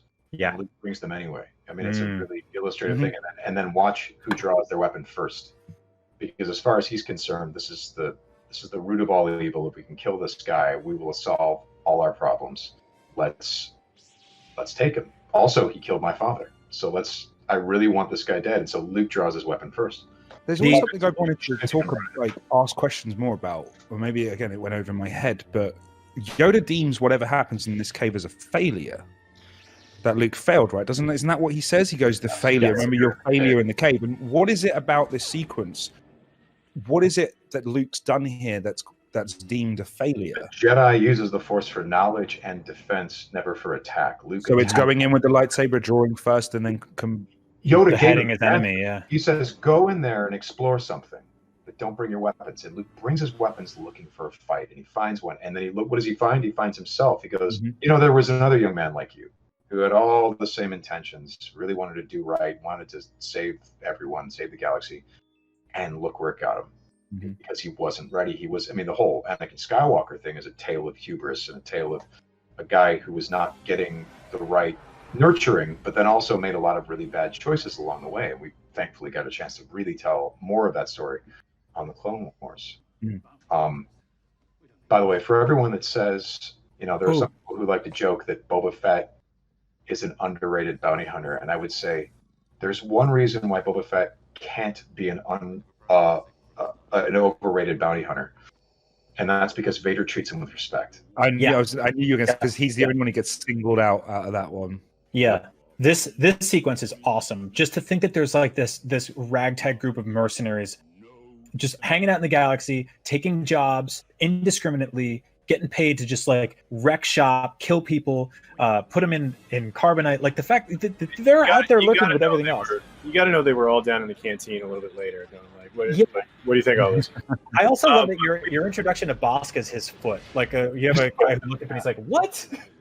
Well, also the introduction to him too was part of that B story that's going on, or the C or D story or whatever that's going on in the movie, of like all of the Imperial officers and like the weird competition and how like they're all walking on eggshells, wondering like who's Vader gonna kill next.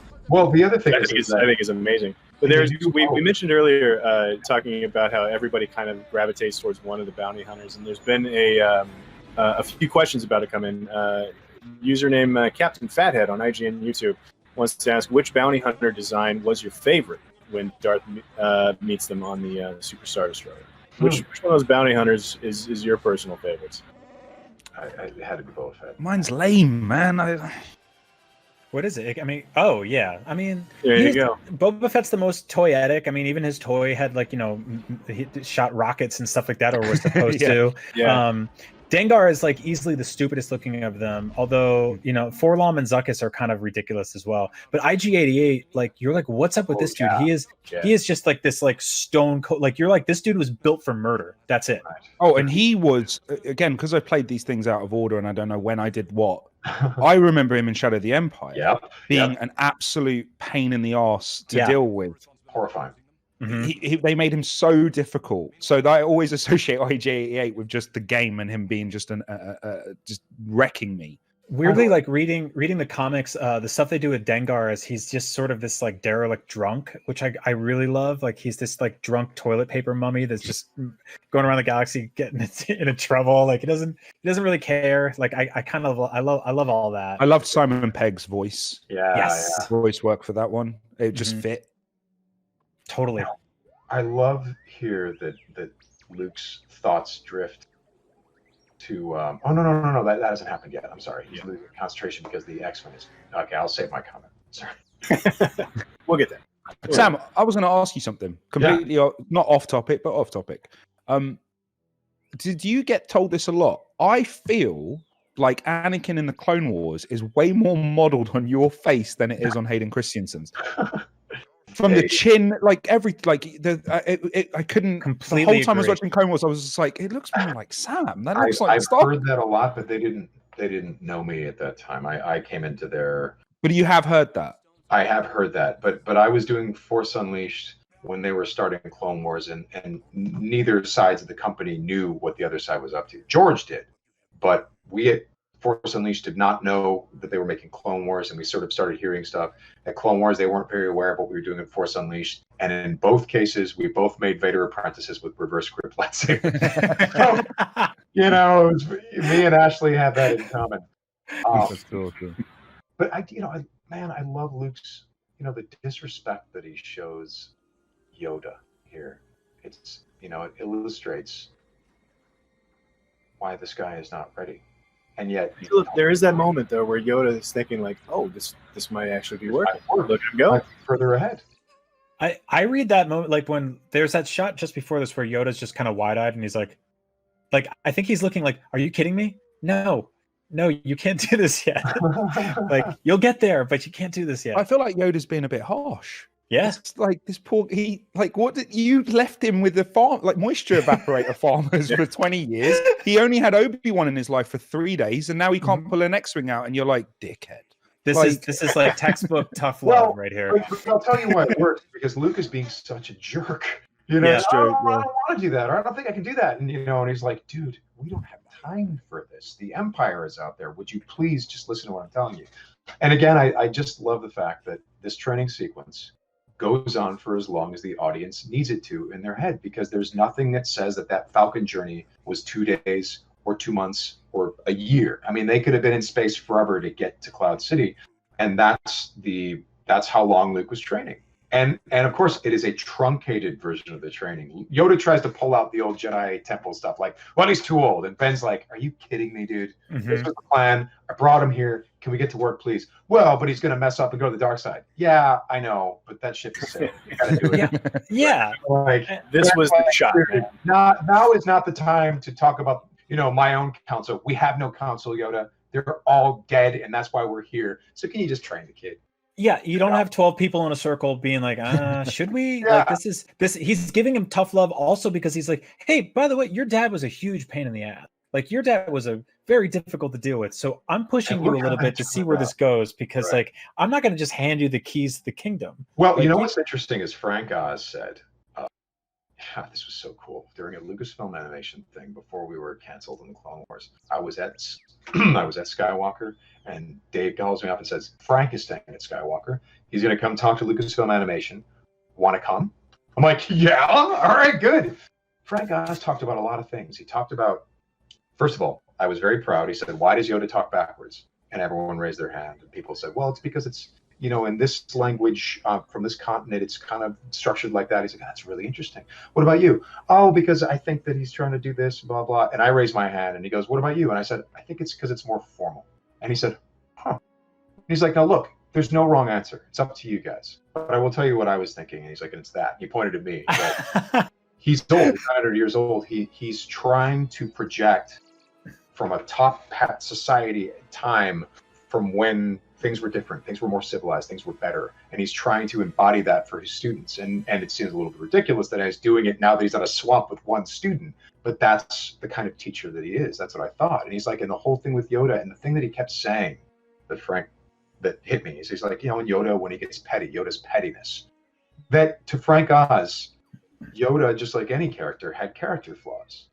I mean, my God, Yoda and Ben The people, we always think of them as these all-knowing mentors and sages, because this whole movie really is basically about, you need to listen to your mentors. Respect your elders is what this movie is trying to tell you. And Luke doesn't quite do that.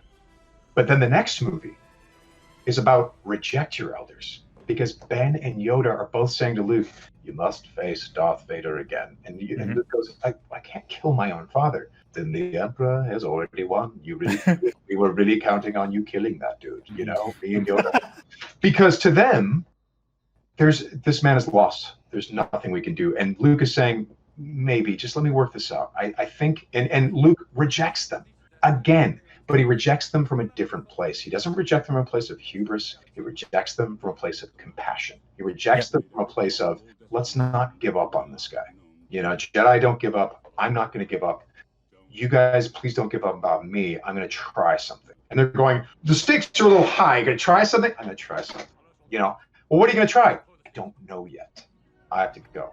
It's incredible story. It's, respect your elders. Luke fails, and he fails hard because he doesn't respect his elders. And the next movie is, okay, but you're an adult now, so reject your elders and come up with your own idea. Unbelievable storytelling. As I've got older, when I first watched these movies, Han was the one I gravitated towards, and I'm sure everyone's had their things, but Han was, because he was a rogue, right? He was the rebel, he was a cool kid, and he get whatever.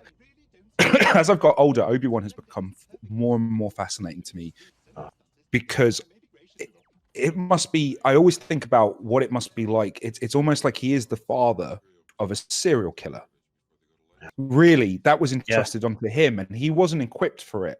And there's a redemption arc with Obi-Wan, and he's actually far more flawed than we ever really get to see. But if you know the world and the universe, it's tragic that I messed up. Yeah. And I need you. Ben are people, and when I was listening to Frank Oz, it made me so clear. He talked about Miss Piggy's backstory, for example. Oh my God, Miss Piggy is a person, because it was a tragic backstory that he had for Miss Piggy. It's not my place to share it here, but it was incredible. And when he talked about Yoda, it was clear that the man who plays Yoda thinks that Yoda can get it wrong. Right. He thinks Yoda knows a lot, and you should listen to him, and you should take what he's giving you. But he is not infallible, nor is Ben. Like, for example, in Rebels, when we did Maul's demise, there's this moment where Maul asks Ben Kenobi, is he the chosen one? And Ben Kenobi says he is. And, it created a lot of fan debate, because they're like, wait, so Luke's the chosen one? Because I thought it was Anakin and what, blah, blah, blah. And you go, no, this is what Ben believes. Ben has not seen the movies. He's just in it. And he's going, I don't know how this is going to play out. I know that we have a plan, and I'm watching over this kid. This is the most important thing I could be doing. But I don't know how this plays out. But I have to believe he's the chosen one, because the guy that I thought was the chosen one destroyed the universe. So I must believe this. And Maul is dying, so he must believe this. So I'm going to give Maul some hope as he goes. You know what I mean? It's a very...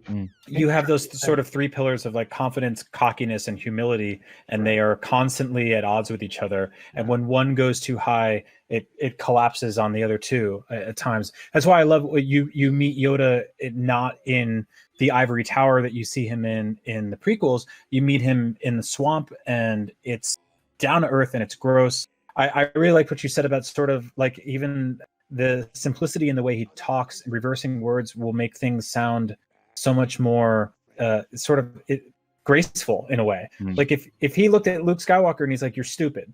Like that's like something, I'm from New Jersey, I would say that, right? There's no grace there. It's a fist. It's dumb. But if he says, stupid you are, you're like, oh, I'm listening. Well, because it means that he spent a moment considering his words. Yes. And now he has told you you're stupid. You're like, okay, right, got it. Yeah. He has to spend a second to make sure to arrange the words in that specific order. So there was something. It took time. This was like the second draft of you calling me stupid. That's great. There was something awesome. Again, when we spoke about be very careful about what you make before and the rules you break because of what you could do to the films that came before. It's that sort of thing. But one of the things I really appreciate about Revenge of the Sith was when the prequels we got to see how revered Yoda was, how much power he commanded, and how much responsibility he had, how much honor. And then we see him crawling through an air duct for his life after the fight with the Emperor. And then when you see this, it just creates this certain empathy about the situations that what went on before and what the stakes were and how things were, how they collapsed. And it's just one of those things that I really enjoy when you do get a little bit more backstory, and it does benefit the story, or it does give you a new perspective. And yeah, with Yoda seeing that. Now here we are, especially at the end of Revenge of the Sith, when he says that, like, I failed, like failed, I have. And then new plan to meet him here is. Yeah, and that's the thing you don't realize when you're a kid, and these are action figures. The older you get, like I think Rahul, you nailed it. Like you associate with different generations of characters at different points in your own personal life, and once you start identifying their failure, and you realize you've had some of that on your own, you start to see like, oh, these characters are actually defined by great loss, and the way they interpret that. All of these characters and the best characters in the history of characters are the characters that are dragged through the dirt, characters that are beat up, characters that are challenged, questioned, and at times destroyed. And it's all about how they get back up and dust themselves off and how they do that. By the way, I wanted to say, this is the first color of the movie. The movie was almost a black and white movie up until now. And now we have warmth, we have beauty, we have what we think is safety for the first time. And actually, this beautiful place is the most dangerous location in all of them, in all of this movie. You know, Hoth. Look at Lando. Lando's got more color than anyone, right? So you immediately you go, oh, you know, that you trust. It's warm. It's friendly. You guys are totally. This is utopian in comparison to everything else in this film, which is bleak, and even the last film too, which is it teeters between desolate and mechanical, and then you get to this place where there's sunshine beaming through the clouds. It's orange. It's. And that's why Lando also has to be. He's handsome. I mean, he's super good. Like, it's the first time since Han that there's been a rival in that kind of alpha male. Oh shit! Like, this guy's, you know, and yeah, it lures you in on all aspects. Everyone's honestly, it's not until you see the Ugnaughts where you're like, oh, that's a very sort of time machine, you know, Jules Verne thing, where there's like this dystopian layer beneath the city that's gross and like everything. I mean, Lobot, you're definitely like, wait, what's going on here? Like, who's this dude? But yeah, you guys are totally right. Billy D. Williams is so effortlessly charming. Oh my God. That he doesn't have, if you look at what happens in this movie, this actor does not have a lot of time to pull off the idea that he's got a lot of responsibility. He's all about having fun, blah, blah, he's charming, but he's got actually a lot of responsibility, and he's put into a bad situation, betrays our beloved characters, and by the end of the movie, we're on his side. That's not a lot of screen time to do that whole arc, and he pulls it off like it's nothing. Oh, and the Millennium Falcon was his. And the Millennium Falcon was right. You know, it's and he blows up the Death Star with Ninyam at the end of the third movie. You're welcome. You know, like just a little bit of like his redemption arcs are microcosmic and grand, and that's what I love about him. I love the Lando Calrissian character, and in fact, there was thought that because Harrison apparently was signed for 2 films, Lucas did not believe that he would get this guy for a 3rd movie, so Lando was going to be the roguish guy to carry on that tradition. No way, I did not know that. And dude, if you ever feel like perhaps Han Solo could have been utilized a little bit better in Return of the Jedi, part of the reason was they were well into writing that before someone thought to call Harrison Ford. And they're like, George, you know, it would be great if we could get Han Solo. No, I think the deal is we could just get him for one scene with him coming out of the carbonite as a happy ending. Yeah. George, do you mind if can I call him and ask him if he wants to be in the movie? I mean, sure. I mean, I think he'll do the one scene as a favor to me. But what about properly in the movie? Go ahead and call. He's going to say no. He's already Indiana Jones. He's a big star now. And then they call him and he's like, it's George Lucas. Do it. And they're like, oh, write him in the damn movie. Shit. Great.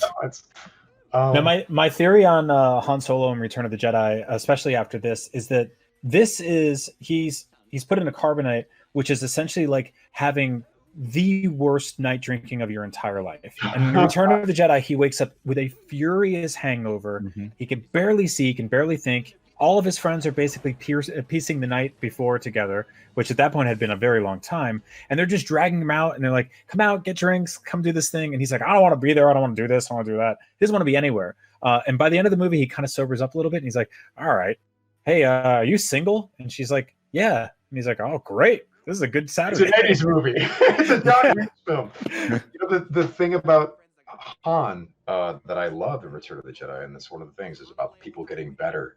That, you know, that you think he's Han Solo from The Empire Strikes Back. They're like, you know, yeah, someone wants me to go and lead the attack on the Death Star. I'm surprised they didn't ask you to do it. Well, who says they didn't? But I ain't crazy. You're the respect. I'm never going to attack a Death Star. So, Han, are you ready to attack the shield generator? Yeah, I got that. Like, what? He volunteered for an even crazier plan. I was like, dude, he's a good guy now. He's with us. Yeah. It's really, you know, I love that. I love seeing the characters do things that they wouldn't do in the previous film. And also, he brings that calming force in Return of the Jedi too, when they think that the shuttle tried, you know, the shuttle that they hijacked, and Luke's certain that this isn't going to work. His presence is endangering the mission, and it's actually Han who takes the leadership in that moment and is like, hey, you know, optimism. And that's such a strange thing, right? From the guy who just wanted to split. Yeah. Such a great little arc. So here's Luke, again, hubris, believing that it was. Now look, Obi-Wan is now vivid now. So you can see him very clearly because he's now been training for however long, whether it be many, many months or a few days. But Luke believes in the way that some people have a need to be essential. My friends are doomed without me. They can't do it without me. I have to go save them. I'm the only one that can save them. And it doesn't occur to him. They might have it in hand. There might be enough going on over there that they could take care of this. And in fact, because Luke is filled with hubris and coming from a place of reaction and not thinking things through, his friends have to save him. Yeah. His friends rescue him. I mean, it's an incredible. The courage of this film is just unbelievable. God, it's so good. It is so it really good. Is. Yeah, It's that so, that entire sequence, he contributes nothing. He's just dangling off the end of the telephone pole, and they're like, "Well, we got to go back," and he's done absolutely nothing. Just got his arm cut off. And what's powerful about it is it's all from a good place. It's all coming. It was all with his best intentions. Absolutely. Right. But you know, he has a need. To we got our first. Who's the other? Oh yeah, that like. Did he say there was another? And I remember that was like. Wait a minute. And he wasn't even like, you can't even see him when he says it. Like, the light kind of goes off. He's kind of that like deep red kind of look. But so these are definitely some of the added sequences. But that original shot, that matte painting, that's totally adds to the like. This is now in the morning. This is even more utopian than what we've seen before. This feels very sort of hopeful. Like clean, stark, hopeful, futuristic sci-fi. They're all in like fresh new clothes. Leia's got a brand new ship as well. Yeah, all of it's repaired. Everyone's great. We're good to go. No, like I was talking, but you know, we can deal with that. I was talking about the never-ending story before. There's a sequence in that movie where like Atreus is riding the luck dragon through hell, and like his horse dies and everything, and he's covered in mud and gross. And he wakes up in that like hut, and he's like clean, and the luck dragon's got like fresh, cleaned fur and everything. It's like just got this big dog bath, and everyone's in a good mood. That's like what happens right here. But then you submerge, you see the under levels, and then you're like, oh wait a minute, right? What? They took C-3PO and they broke him into parts. Also, I'm so happy that they brought Ugnaughts back on Mandalorian with Kuiil. Yeah. Oh my God, he's so good. What a great character.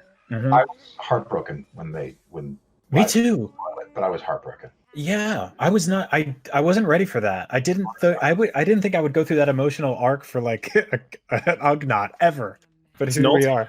Yeah, it's every time. By the way, we have not called out how wonderful Peter Mayhew is, and Anthony Daniels. Because here's the thing: if David Prowse, I think, was given the choice to play either Chewbacca or Vader, and I will tell you that Chewbacca, with David Prowse's particular personality and or his presence, would not have come off. Maybe would have been a great character, a proud big warrior. But Peter Mayhew is such a big teddy bear as a person. Mm-hmm. If you've ever met him, had conversations with him, he's such a sweet, kind, gentle gentleman, and it comes through. I mean, he's such a, and him rubbing his hair back and that, and so kind of goofy and lovable. He's also from like the country, right? Like he's in England. He's from the countryside. which has it has its own earthy sense. You know what I mean? There's an easiness to people from the countryside, which I love, because that's essentially the same thing that happened with Andre the Giant. Like, if you've seen his documentary, he grew up on like wineries, and he was like the big guy in town, and this big lovable person, affable and approachable, and yeah, I love that so much. He also first of all, this scene right here, Han Solo just busts in, gun out, boom. And Darth Vader, like the form of Darth Vader, just at the end of this table in this stark white room. First time we see these stormtroopers, I believe. Also, that laser guns don't affect Vader. Yeah, another new power. He just holds his hand up and says no. So within 4 seconds, you realize Han Solo will shoot at anything that he's like even remotely approached by. Except and we Greedo. find out, except for Greedo sometimes. And then you find out that Darth Vader has Boba Fett just hanging out with him. Doesn't even need all that because he's got the powers on his own. Then you find out Lando and Lobot sold this whole crew out, and now the entire reality comes crashing down, and Cloud City is actually a nightmare. It's a nightmare. And in that 4 second span, like, no dialogue. Nobody says that. Sam, your dog did perfect commentary for Chewbacca. By the way. He was like, woof, woof, woof. It's but even that sound where Chewie's reacting to the sound, it's kind of emotionally what we're all feeling. Like this big betrayal has happened, everything is falling apart, and Chewie is reacting emotionally. And then we have this wonderful little character scene between, Anthony Daniels' puppet and Chewie, and it makes us care even more for 3PO and Chewbacca to see that they have their own emotional lives, and that Chewie cares enough about 3PO to put them back together. I love that. Well, I think there's a version of this that, and I don't want to make this a like movies nowadays comment, but like I feel like this scene gets cut in a lot of other movies. Totally gets cut, right? Yeah. Like these Chewbacca sitting here. Yeah, speak the pace. But we just had this. Come on, yeah. We just had that big betrayal, guys. I feel like it's just making the movie sag. Let's just get rid of it. Let's get to it. It's not funny. We know it. Just move it on. It's not about that. It's also showing that C-3PO was like had their back, and had he not, he was going straight to. He would have foiled them, and he would have warned them. And everybody has taken their turn being horrible to C-3PO. You know what's ruined this scene for me? Because I used to love this as a kid. Is the Family Guy? I still hear the parody where they play that song like as they torture him. It's just ruined that scene for me now. I can only ever think the parody from Family Guy. No, but I think this it's really funny. This movie does a really good job of splitting off I think like a safer sequel would have just taken all of the protagonists, put them together in the cockpit, and put them on adventures. And what this movie does is it isolates them into duos and trios and into individual moments, and it separates all of them for a very, very long time. I think the reason it works is two reasons. This is my theory anyway. One, their chemistry was so wonderful in the first film that you really did get a feeling that these three people gelled as a crew, along with Chewbacca and 3PO. But also these characters are constantly thinking of each other and bringing each other up and talking about each other and wishing they could be together, which gives you a sense of they are together, that they are with each other, even though they're physically apart. It's a very powerful emotional thing that they do in this film. Luke spent the entire film worrying about his friends. Yeah. They also do something interesting with Vader here, which is, I think, could be super relatable to everyone, is that before, where he was just a powerhouse, right? He was just a scary, shouty villain. He'd choke you out. He's this and this. Now you're seeing the sort of like manipulative side of him with Lando. Yes. That is so accessible for everyone, which is like, he's like, what did I say? Did I say I was going to do that? No, I'm not. And I'm not a man of my word. And then you lose that trust and that frustration with like just how like it's, right. You can almost understand why Lando might have like what he's dealing with, and it immediately makes you kind of back off maybe what Lando did. The energy of that is continuing into this scene where he's not even here because he just said, they didn't even ask me any questions. And it's just like you're getting more information about. Make it tougher so that Luke can feel that. The whole thing with Vader is, again, it's mechanical. Mm-hmm. What do I have to say to get you to get out of my way and so I can keep moving on my path? Okay, yeah, we'll do that. Boom, you're out of my way. Oh, you're in my way again. I'm going to remind you that you shouldn't be in my way. Oh, you're not in my way. Okay, you're dead. Now, someone else. Get someone else in here. I mean, it's just all A to B for Vader. He does not.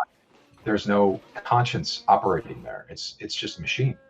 And the Empire is just machine. It's a conscienceless organization that is trying to, create peace through superior firepower and to try to create order, because we don't have order yet. And I'm just glad that films don't have politics in it. You know what I mean? I like my films without politics. Sure. Right. That's the thing. The Star Wars thing has always been very political, and in terms of the Emperor and I love you, Rahul. That's true. I always can't help having a punch at someone, even an invisible enemy, or start a Twitter fight. No, I'm with you. But the Empires, we learn a lot of specifics about the Empire, and we learn a lot about them through how their leaders act, what their leaders' priorities are, and then also, just this whole obsession they have with the Death Star, and how important that is to the Emperor's political plan, that, we're going to disband the Senate. We don't need them anymore now that we have the Death Star. Oh, we lost the Death Star. Oh, no, more people are going to the rebellion. Okay, send all the Star Destroyers out and build me another one fast, because my whole strategy depends on that. It's very interesting how these things work. There's consequences, is what I'm saying. Like that something happens here and it's felt in the next movie. I like that. Here's another thing too. We mentioned it earlier about sort of this being the least tinkered with of the original trilogy in the special edition version, and it's all Cloud City for me. Like we've missed a lot of a lot of it's happened already, but every hallway they walk past now has a window where it used to just be a solid panel. Things like that. I'm like. So there's been a handful of questions that have popped up in the comment section here. There's one from Ben Bamboo, who's watching on IG and YouTube, just asking about the idea of releasing the unaltered original trilogy, like they were released originally. Is that is how you feel about like why that might be important, or is that important? Oh, I don't think there's a straightforward answer for that. Good question. Yeah, it's because, like, at the end of the day, if George feels that he wants to do that, that's his work. And who are we to say that? Like, we don't have ownership over that. That is something that he wanted to put out in his expression. So I understand if he doesn't want someone to see his rough draft. I've been in pilot, I find it really difficult to watch shows. One of my shows, I can't watch the pilot. I want people that I care about to skip the first season, because I haven't got the character yet and we haven't developed it. And I know it was good at the time, but like just jump straight to the other stuff, like get to where we really do good work. And it comes from a place of insecurity. And and so I understand that on a certain level, that maybe when he watches it, it builds up those same failures. He can't see just how magical it is for us. So it's entirely up to him. But at the same time, I also believe that it's the preservation of film, like of history, right. But it belongs in a museum. So I'm always stuck with those two things. So I don't really have a particularly good answer for that. I believe exactly what you said, except for the fact that I think that there's value in preserving the original, because it was released in the wild and that was people's original experience with it. And I think we should have both. I think George, mess with it as much as you want, McClunky it, do it, it's all good, but also give us the original so that we can experience both. Because frankly, again, take A New Hope. That's the one that gets the most flack for having a special edition. Well, a lot of those changes are good changes. Turning Mos Eisley into a city. If it's, they have to go through Casablanca to get to Lisbon. If Mos Eisley is Casablanca, well, it's got to be Casablanca. The first, one of the first shots in Casablanca is this incredible matte painting, and Mos Eisley's a truck stop. What? I get it. You're totally right. Change it into a city, totally. The whole space battle at the end absolutely needed those new X-Wing shots. Oh, those extra X-Wing when they come up. You had to make that, because the old shots just were, some of them are beautiful, but they were stiff by comparison to everything else in all the movies. Han and Greedo, I get it. And it's funny because he keeps shifting it closer and closer until now it's actually a tie. With McClunky. They both shoot at the same time. So it's like, just admit that you messed that one up and change it back, or don't, but give us the original, because I like I like having both. Absolutely, yeah. It's not going to hurt anything to have both. Yeah, I completely agree. I mean, it's at odds with the sort of like the simplicity of the consumer aspect of it, of like you want to just you want to see Star Wars, you hit the button on Disney Plus, you see Star Wars. But for us, like kind of like older, so occasionally more jaded people, like we want the options. I want to be able to dip between both. Like I don't want the only version of Super Mario Brothers to be like a remake of Super Mario Brothers that they put out a few years ago, or like the one they put out in the Super Nintendo. I want to play the original, but I also want the option to play the other ones as well, just for the sake of history and preservation. I think it's important to have the option to do all that. And I think that like as we move into a more and more sort of like streamer digital age, having a simple drop down that says, 1981 theatrical version of Empire Strikes Back versus X, Y, and Z, 1999 special edition, whatever it is. That's it. It's just a simple click. What they did with Star Trek, with the original series, they redid all of the special effects for the William Shatner, Leonard Nimoy original series. But if you get the disc set, it has the original versions. You can click a button and it'll go from surround sound to mono, just like it was. Yeah. And it will go, or you could switch it to the original special effects, where they tried to clean up the original special effects as best they could. And there it is. They gave you both. Yeah, we were doing that with the Master Chief collection. Like, it was phenomenal. It was like you get to step back and look, see that you can marvel at what you used to play. And I do agree with you. Like, obviously, if you can, it should have both. I just came from a place of like, I don't know, as someone who's deeply insecure and constant, do you know what I mean? I also understand how that might feel when you're like, I don't want to put it out there, man. It's brutal for me, and I know that's a selfish need, but I also, I grew up with the special editions, which is great. I mean, so I never saw the originals, but I got very upset when he changed Obi-Wan's scream, and I got very upset when he added the no in the Vader decision. That decision to whether Luke and Emperor was silent. I grew up with it, and now he goes, no, and then picks up the Emperor, and I was like, oh. And that's what's great about these these movies that obviously have become so iconic and everything. Is like it's those little things that everybody sort of latches onto personally. It's the things that make it meaningful to you. And if it's that decision that Vader, and then as soon as they start messing around with that, like it changes things. Yeah. Maybe it doesn't change things for me or anybody else, but like. Absolutely.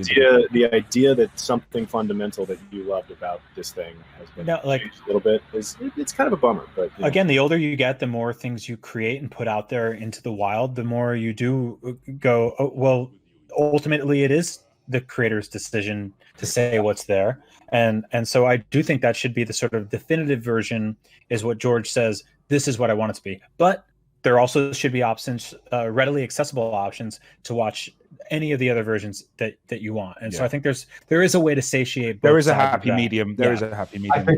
I think so. I wish that. Oh boy, check this. I think we can get back to the movie here. This is such an incredible.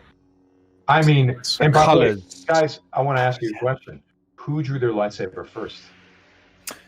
It was Vader. No, it was Luke. You're right. Is it Luke? I already forgot. Luke drew his saber first. Yeah, and then Vader does it last. Just like in the cave. Which means he learned nothing from the cave. Well, and that's the thing. It's when we talk about making new Star Wars and having to run through the computer, what does this affect about what happens after, what happens before? Really knowing the rules so you know how to break them. And the thing that I always felt like was a responsibility with Maul is Luke Skywalker and Han and Leia. They do learn from their mistakes. They do evolve.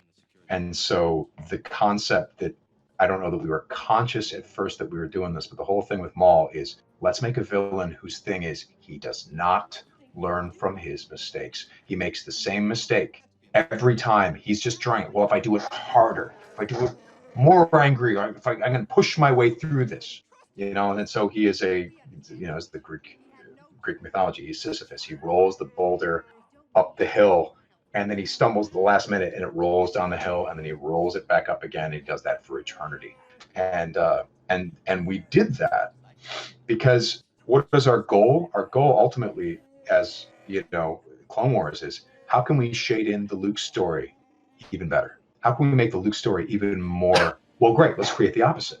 Maul is the opposite of Luke. This is what happens if you don't evolve and if you don't learn. God, I love that. You know, this is, you put it, I think what you want to do is you do want to, I mean, hell, we did plenty of weird stuff on Clone Wars, things that were challenging for Star Wars, Mortis and Yoda going off with the wills or whatever the hell they were, the Force priestesses, all this weird stuff. What you want to do is create things that make you see things in a different light, but hopefully a cooler light. Hopefully a light that makes it more glorious to you, makes it more impressive that some character achieved something. For example, people, when the prequels started coming out, were like, oh, these Jedi flipping around, Luke really looks unimpressive. And it's like, no, he looks more impressive because he's largely self-taught. You know, he had however many months of training, and then he was thrown into the wild.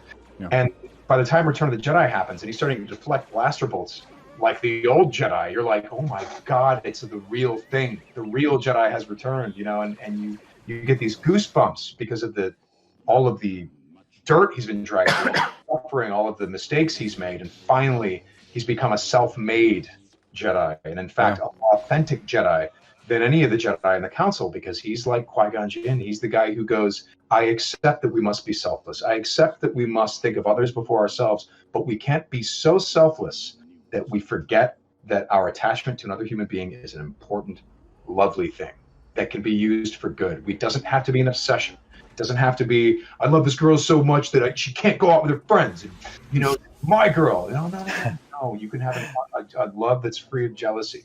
And that's what Luke learns. That he learns that, you know, what does he do at the Endor? He basically goes there long enough to look at the Ewoks and say, everyone else thinks they're foolish. Everyone's laughing at him. Han wants to shoot them. Chewie's, no, this reminds me of something. Let's not underestimate anyone ever again, because everyone has value. And I think these Ewoks are important. I just have a feeling about them. Okay, I'm going to get them to be friends with my friends. And then I'm going to leave, and I'm going to let go. And I'm going to trust that my friends have this, along with the little help that I gave them with the Ewoks. I'm going to trust that they know what they're doing.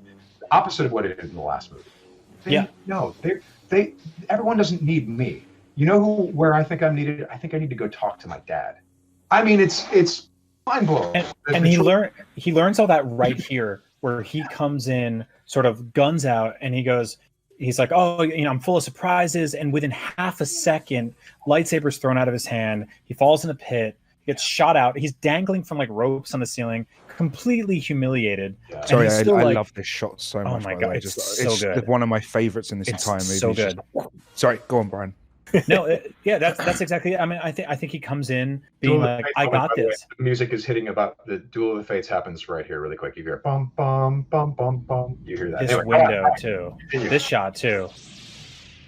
And this whole sequence, we mentioned it earlier when we talked about like starting the movie with the giant battle and closing it with this sort of quiet, you know, emotional stakes confrontation. And like in terms of lightsaber duels, like this is the most quiet one. Absolutely, right? Mm-hmm. And the other thing is as well is that one of the parties isn't trying. Yeah, that's right. That's the sad thing. I think at this point now, you know, you think you're watching a hero, you think he's going to beat him because that's what usually happens. And here's the moment you realize, oh, dude, you weren't ready for this. He's been playing with you, and you're going out of a window. It's getting worse, and it's this slippery slope. And I think even as a kid, this is why it was one of my favorites. It's just because it shouldn't happen like this. This isn't how a movie's supposed to end. This isn't what's supposed to happen, and it's such a great cautionary tale. But yeah, Vader's not even. I haven't even kicked into gear yet. He hits him with this completely blunt physical force, and you're like, that is the most brutish showing of physical force I've seen in a very long time. Cuts off his hand and everything like that, and then the emotional punch. It's that one. Well, you know what's great is in the scene coming up that we're talking about, where Luke has his back to the bottomless pit, and Vader says, "Join me." And I love the fact that it's with a bottomless pit, because we know that Luke, he will never do this. He will never say yes. So how do you make that dramatic? Well, you say yes or you die. You fall in the pit. Right. Yeah. I mean, it's kind of brilliant. You know, what we had to do in Clone Wars with Maul and Ahsoka is create a reasonable situation where the hero really maybe should hear what the villain has to say when he says, "Join me." He's like, telling you everything you need to know, and if you join with him, you might be able to turn this thing around. So that was our stakes. Our stakes were, we didn't have a bottomless pit. Our stakes were, the villain has a better plan. With Vader, he has a twisted plan. That it's as if, like Vader's plan going into this is, I'm going to knock him into the thing and freeze him because the Emperor found out I was trying to get my kid. He found me out. So now to save my skin, I'm going to have to freeze him and give him to the Emperor. But then Luke fights back and doesn't get frozen easily. And pride starts welling in Vader as he fights his son and goes, wow, look what I've created. This is amazing. This is great. And in fact, okay, now I'm going to have to take him apart a little bit, take a hand off. And coming from a twisted parental instinct, he offers Luke, come with me and we can kill this guy who's been making my life hell and take over the galaxy together and run it the way that we think it should be run. And the hurt feelings Vader must have had in some way when Luke decided, I would rather kill myself. Yeah. Them to join you, yeah. What must Vader have been thinking when he saw that? Right, because he was like, I'm going to bestow upon you a fraction of the pain that I received that defined me and created who I am. And Right. Luke was like, no, like I'll take that and then I'll put the rest on myself because I'd rather take that on me than take it from you. Yeah. Right. There's also the the disrespect, like the fact that Vader, you spend this time training, right? And as the audience, we're supposed to believe, we know that Luke's gonna, we know that it's set up that Luke's not necessarily ready, that Yoda doesn't think he should go, but he has got stronger, and there's hope there. And then when Vader decides that I don't even need to use my lightsaber on you, I'm just gonna throw objects at you at a measured pace just to show you just how offbeat you are, just how not ready you are to even be here with me. But there's also this fatherly element of that I feel like that's what like a big lion would do to a cub. It's like I'm gonna just snuff you a little bit. I'm not gonna completely destroy you, and it's almost that choreography and that action is almost telling of what their relationship is before it's actually verbalized. God, that's so well put. That's exactly that's what exactly your dad how would I feel. do, right? He slap Yeah. you around a little bit, like if you wanted to go, kick a ball with your dad, but and you think you're getting a bit above your station, Mhm. you get a little bit of the hard tackles. Yeah, and then you run away from home for like a couple of hours. Right. Yeah. And you come back, and I'm a man now. Now I'll take you on. Guys, who would have thought after the fun adventure that Star Wars was, that we would see Luke Skywalker, that bright young farm boy, get his hand cut off in the middle of what is supposed to be his heroic rescue of his friends? Who would have thought? It is a risky move. In this massive, endless, hollow hellscape tunnel in the middle of nowhere, away from everyone he loves, on his own, with no one around to protect him. I mean, his story is honestly one of the most tragic stories in all of film. Like from top to bottom, this is a character that grew up orphaned and watched his caretakers get burned to death. Got sort of brought in by this sort of foster parent who was then killed in front of him. He now faces that person who he thought was going to be the father figure he never had, and then was taken away almost immediately. Mm-hmm. Yeah. I mean, it's just all rough. Like this moment, and then the most evil villainous man in the entire galaxy. I'm your dad. Well, at this moment, his performance there isn't a more painful moment on camera in any of Star Wars. seriously. The way that Mark Hamill, he's so raw in the way that actors are kind of afraid to be sometimes, And he didn't even get the real line said to him. Right. Yeah, It was on set. It was told what he was going to be later on. He was told on set it was Obi-Wan is your father, right? And he still had to act like Obi-Wan killed your father. That's it. But the Mark Hamill here, there's a Rahul, you'll know what I'm talking about. Like with film and television, there are the proud criers, and I think all of us at some point when we kind of learn to cry on camera want to prove how good of an actor we are. So the proud criers. Every choice we cry. Watch it and get the tear. Absolutely. And then you get a little bit older and you go, no, don't do that. Fight it's it. not appropriate. You have to pull it back. And also So right. cry. Let's lose all control. Let's make this into something really hard to watch. And Mark Hamill does that here. Absolutely. It's the most pained moment in all of these movies, and it seems entirely authentic. Not proud, cryy, not oh, good an actor I am, and 20 years streaks on. No, his face is contorted. He's screaming. He's hoarse. It is a tremendous performance. It is so raw. There's no vanity in it. And then to shift gears a little bit away from that, because like there's so much like a weird confidence in him when he decides to step away and when he drops. fall off. He's in full control when he drops. He looks, and then we hear in the special editions we hear the Emperor's scream reused, and then they decided later on he went, actually, why would he scream at something? Let's go back to the quiet form. Yeah. I'll one day tell you this. No, that never mind. it's the person who you think is responsible is not responsible. It's fine. Oh, that's good to know. Okay. Just a reminder, this is a live stream. Right. Right.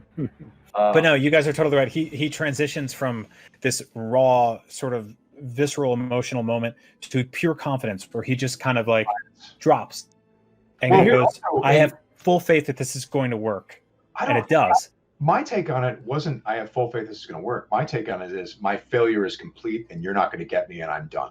I think like I'm finished. I made the mistake. Yoda was right. Ben was right. I should have listened. I'm done. I'm going to kill myself because the worst thing would be to go with this guy.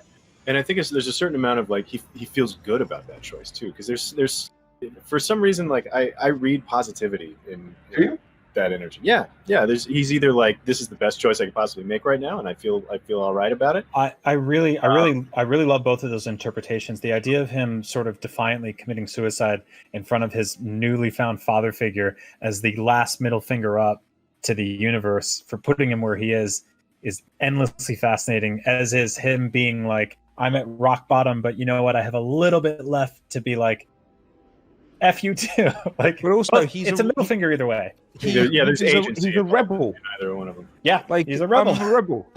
Yeah, a kamikaze. Like it's just not not taking me alive. That's what we did. That's he's from two cults. But again, he falls, he's hanging there.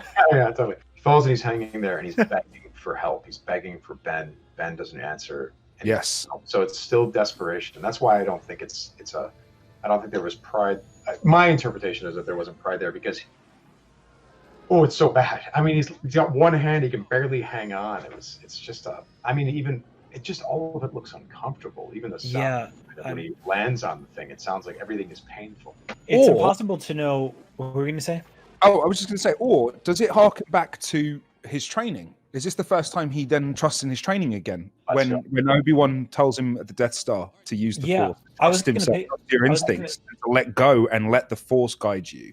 Could it be that? Could that be a throwback to what the fundamental? I always thought it was a fall from grace. He literally just found out his father is Space Hitler. You know what I mean?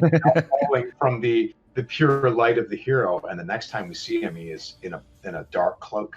You know? Yeah, I mean, you have this parallel of self-discovery between him and Leia, his sister, at the exact same moment, almost interchangeably, where Leia, this is the first time you realize she's essentially Force sensitive. Force sensitive, yeah. And Luke, you believe he has a confidence that what lies ahead will potentially catch him to safety. That's one interpretation. If it's suicide, entire interpretation as well, both completely valid.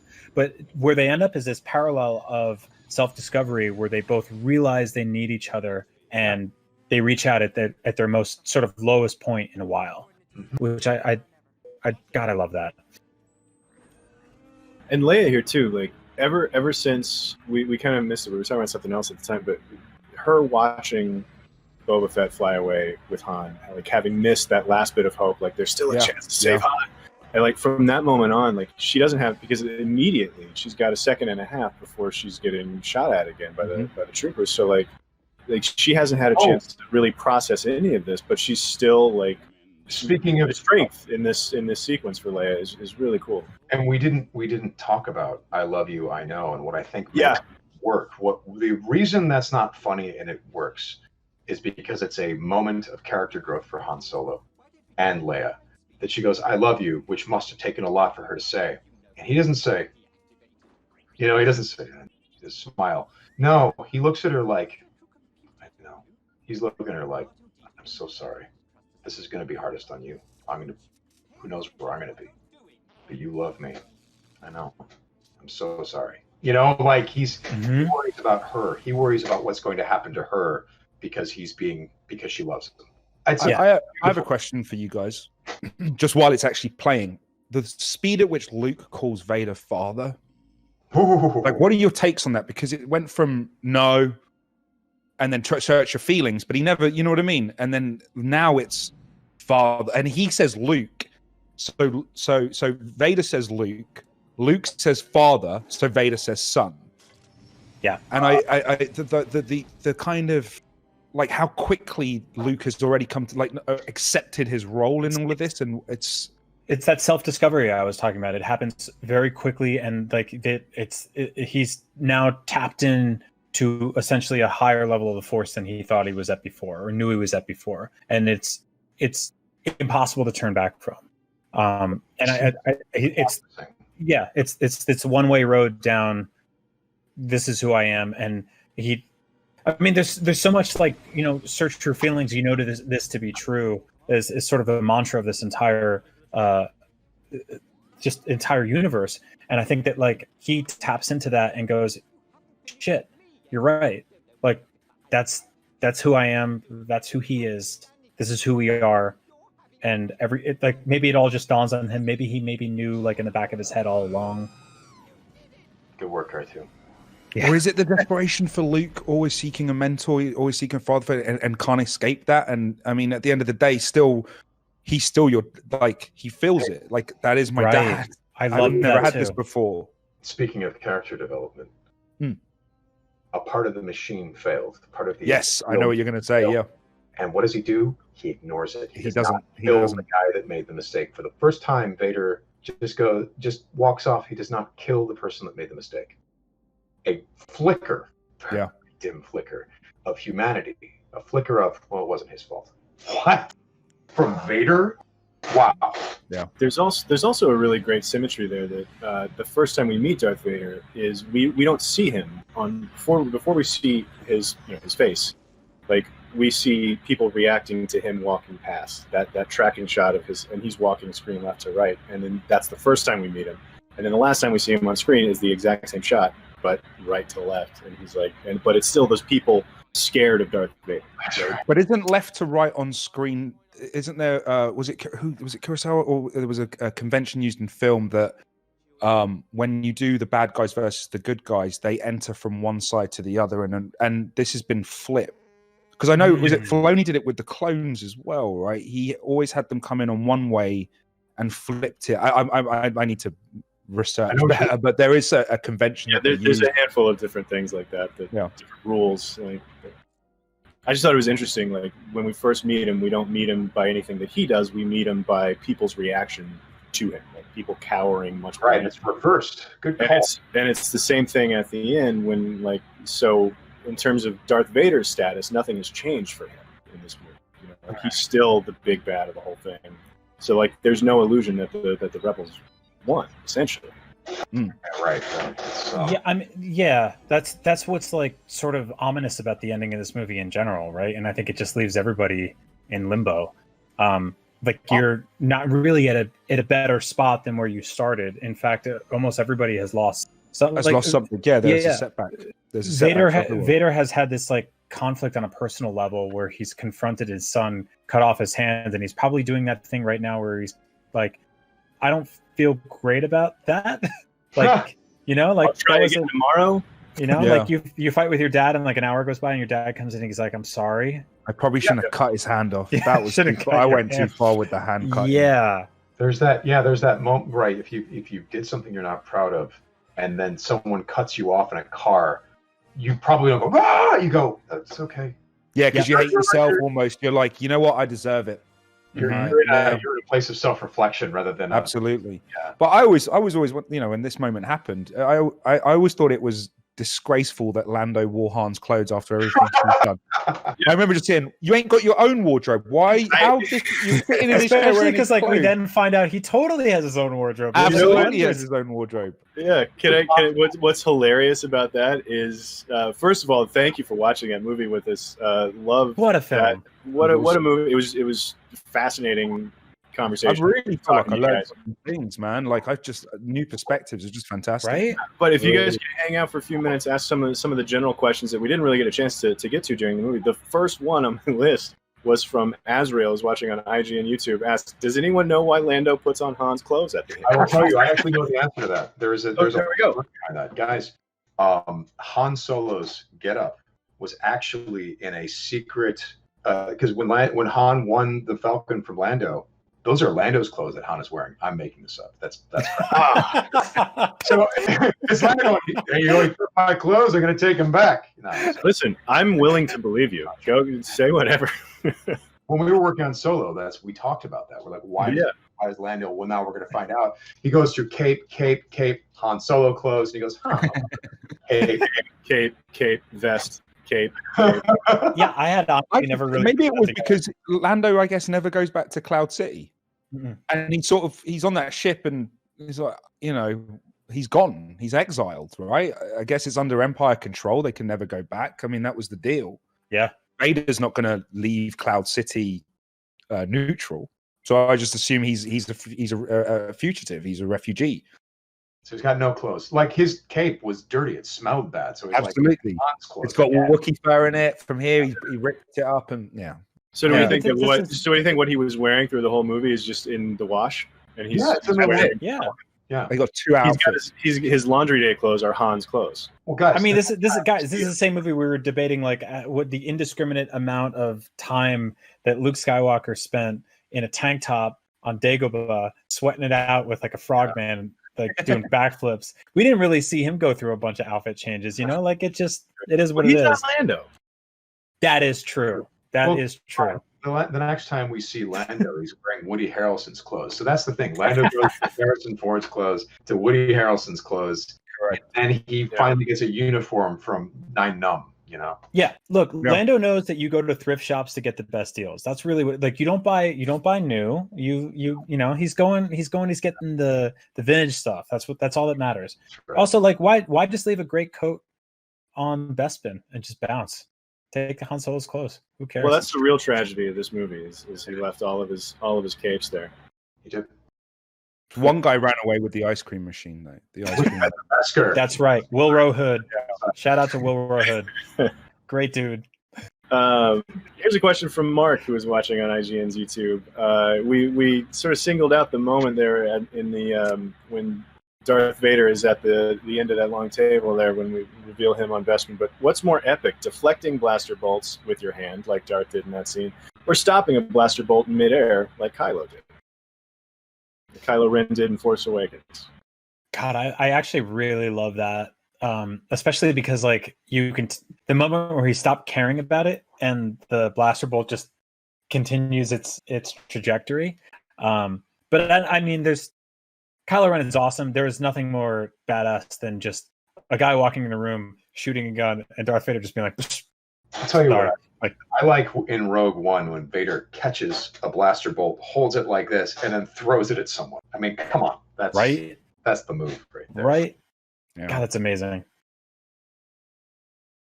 Here's a couple questions for you, Sam. Stella Cantos, who's watching on IGN YouTube, wants to know, what do you think happens to Starkiller after Force Unleashed 2?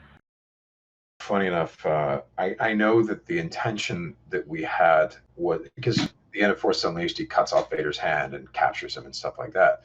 I'm not comfortable sharing everything that we discussed, but the idea was that was the biggest mistake ever, and that Vader, like he was toying with Luke, that the Force Unleashed 1 and 2 games were all about Vader toying with Starkiller. And at some point, there would be a confrontation where Starkiller's fighting Vader, and everything that worked before is not working now. He's like, "But I cut off your hand." He's like, "That wasn't my hand. I have no hand." And Starkiller's fighting, and Starkiller says, "How are you doing this?" And Vader answers simply with whatever the first line in the original Star Wars script was, which was, I believe it was, "I am Lord Darth Vader, Dark Lord of the Sith." And it was something along those lines, and that ends the conversation. And Starkiller is no match for this guy. So there's a little spoiler for an alternate universe.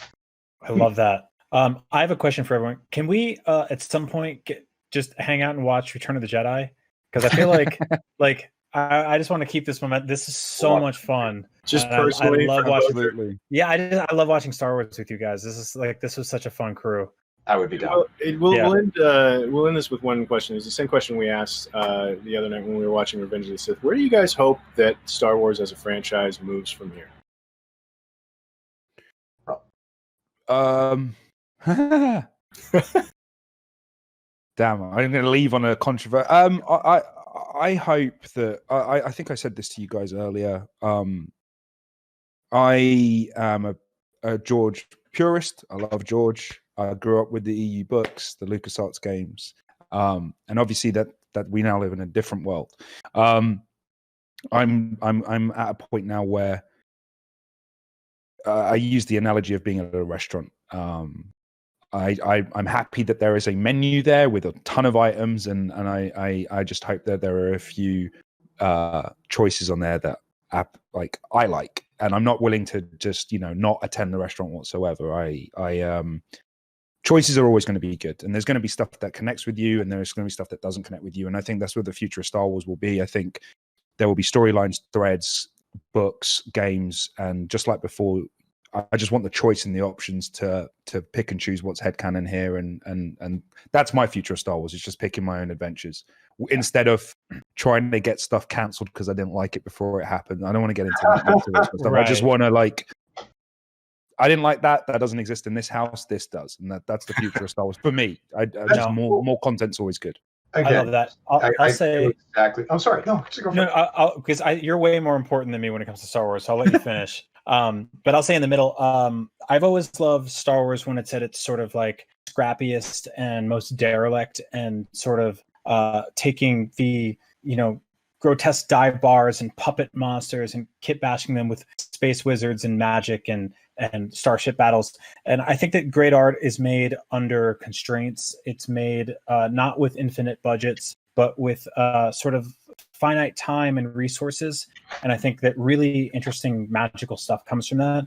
And so what I hope to see is a bunch of sort of like younger, scrappier directors with ragtag crews getting together to make one-off stories that could potentially in the future interconnect, but to tell Star Wars not as a sort of sweeping space opera, but sort of tinier, more infinitely intricate little pieces of the galaxy that are showing off what it can do when it's at its most constrained. And that could be small scale, that could be TV, that could be video games, it could even be movies. And then we can ramp up to big trilogies and stuff like that. Mm-hmm. But I think for now, it's the time to tell smaller stories with like really creative, really, irreverent, introspective directors who get the DNA of it and want to move it forward and try something new. Yeah, you have to try things new, otherwise it stagnates and dies. Ultimately, George knew that. I mean, everything that he did, he never wanted to repeat himself. I mean, you can't say that there was a Star Wars movie like Phantom Menace. Right. These things are singular and weird and strange, and we forget that when the Jawas come out of the canyon, that was a weird thing. That was not. Oh, it makes me feel like I'm at home and eating Stouffer's meatloaf with my parents. You know what I mean? Like, no, that's like. They were weird. Everything is weird. The Tauntauns are weird. Yoda's weird. Everything is so weird. We have to continue on that. We have to keep doing that. And if Star Wars is going to continue, and I've been saying this for like a year and a half, I'll say the thing I always say: you must allow for people to have their own thesis on what Star Wars is, and for Star Wars to continue, it must be put in other people's hands, and they have to tell stories that are personally meaningful to them in the same way that these movies were personally meaningful to George Lucas. Now, I think it's useful to draw a line, like treat the original 6 movies and the Clone Wars as sort of a forest preserve, as sort of like, this was the George Lucas Star Wars. This is what he did. This is what he created. And it's all very thematically consistent with itself. So let's remember that this is the nucleus of it. But then going forward, now let's try this out, try that out, give it to this person, give it to that person. Let them tell stories that are meaningful to them. And if something doesn't work, then, go along for the ride, take what fun you can from it, or don't watch it at all.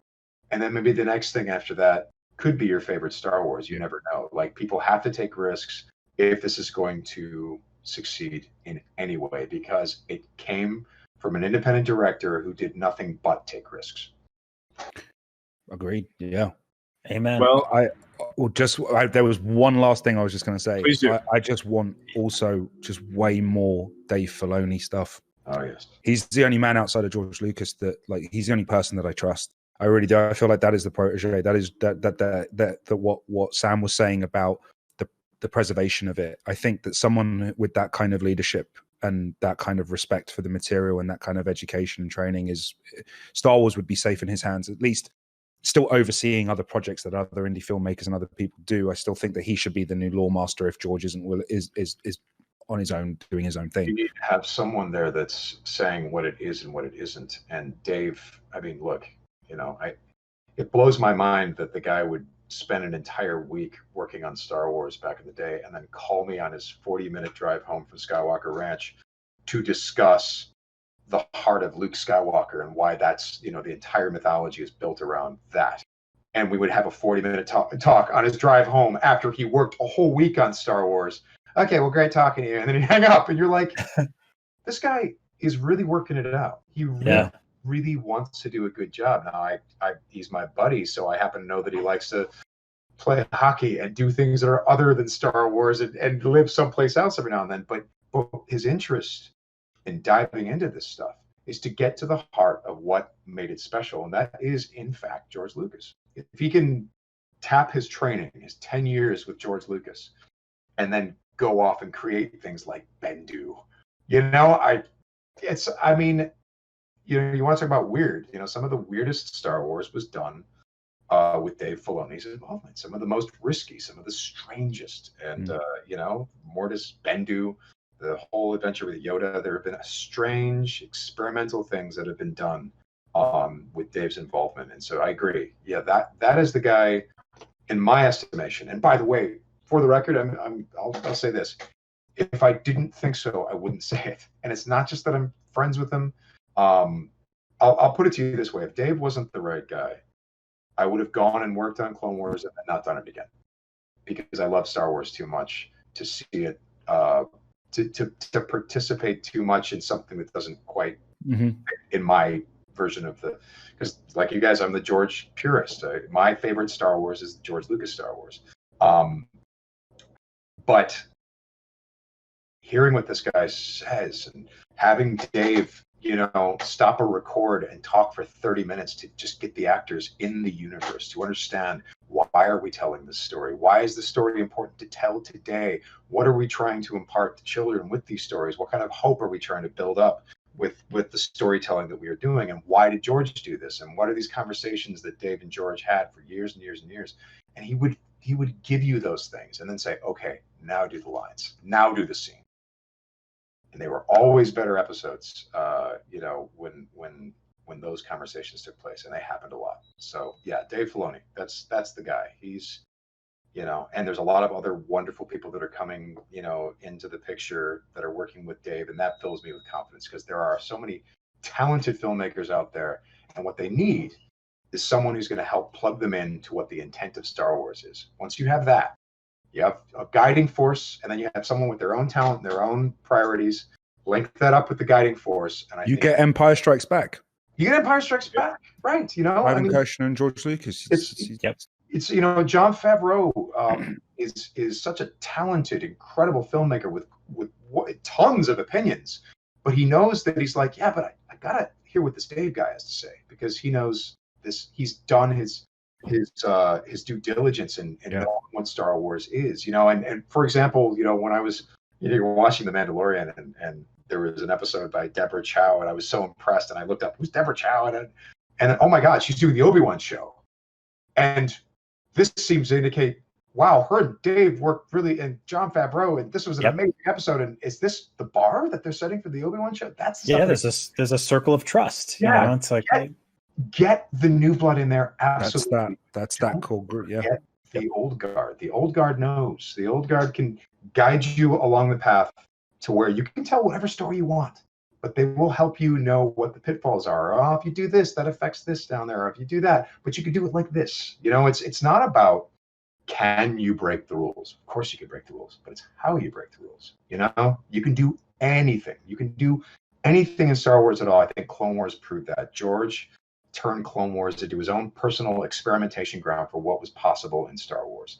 And I think we all learned you can do anything in Star Wars. It just depends on how you do it. You've got to do it really, really well and really carefully. But if you do that, you can take all kinds of risks. You can make a movie or a TV show that feels like it threw the rule book out the window. But the fact is, it didn't. It took the rule book, went like this. It goes, okay, got this, and now I'm going to go over here. Absolutely. And we've seen safe choices not work because it's too safe, but it doesn't fit within the universe. It breaks things. We know that's just safe. You played that safe, but you also it doesn't have its soul. The rules are still wrong. But if you have that soul, and if you stick to those rules, and if you apply it to the groundwork that's been laid before you, and you respect that material, like you said, you can take all kinds of risks, and you can really explore. It's a universe built on masters and Padawans, and that's really like it's the framework is there. It's right there in the lore. What you said about respect, and when exactly the framework of listening to Yoda, and respecting your elders, and then eventually rejecting them and forging your own path. Well, you can't do that until you train. And as much as I love to tell stories about arguing with Dave or showing him up, or I had this idea and then Dave went with it. I can't tell you how many times I had an idea and Dave goes, you can't. Well, why? Because of this, this, and this. We could do it, but we have to do it like this. Oh. And I think the only reason, if anyone likes anything that I did in the Clone Wars or Darth Maul or the Mortis Son, it's because I listened to Dave. It's because you have to, like Luke Skywalker, humble yourself. You have to go, what don't I know? What am I not seeing? Fill me in. And then I'm going to try to do something weird. Like teach me first. Let's learn first. Then let's forge our own path. I think it's very important. It's all about respect. It's all about, as you said, respect for the material. Well, guys, I want to keep having this conversation. So let's get together and do Return of the Jedi. I think that was a really good. Yeah. I'm in. I would absolutely love to. It's been lovely. It's been an honor and a privilege. It really has. We will we'll reach out and get that on the books sometime. So everybody, thank you for watching at home.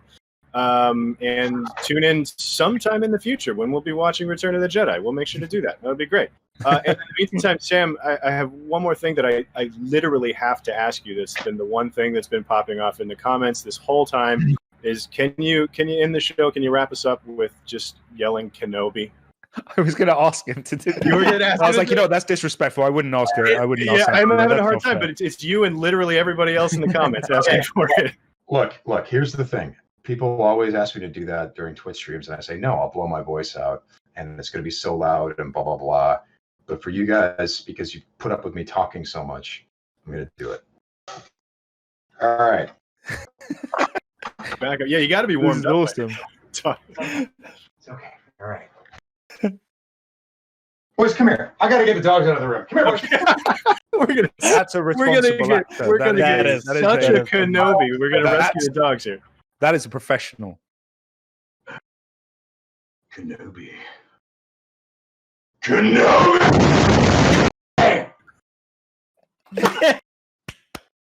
That was great. That was amazing. That was amazing. My microphone couldn't even handle it. That's so good. And I still got like my arm, the arm head went up, dude.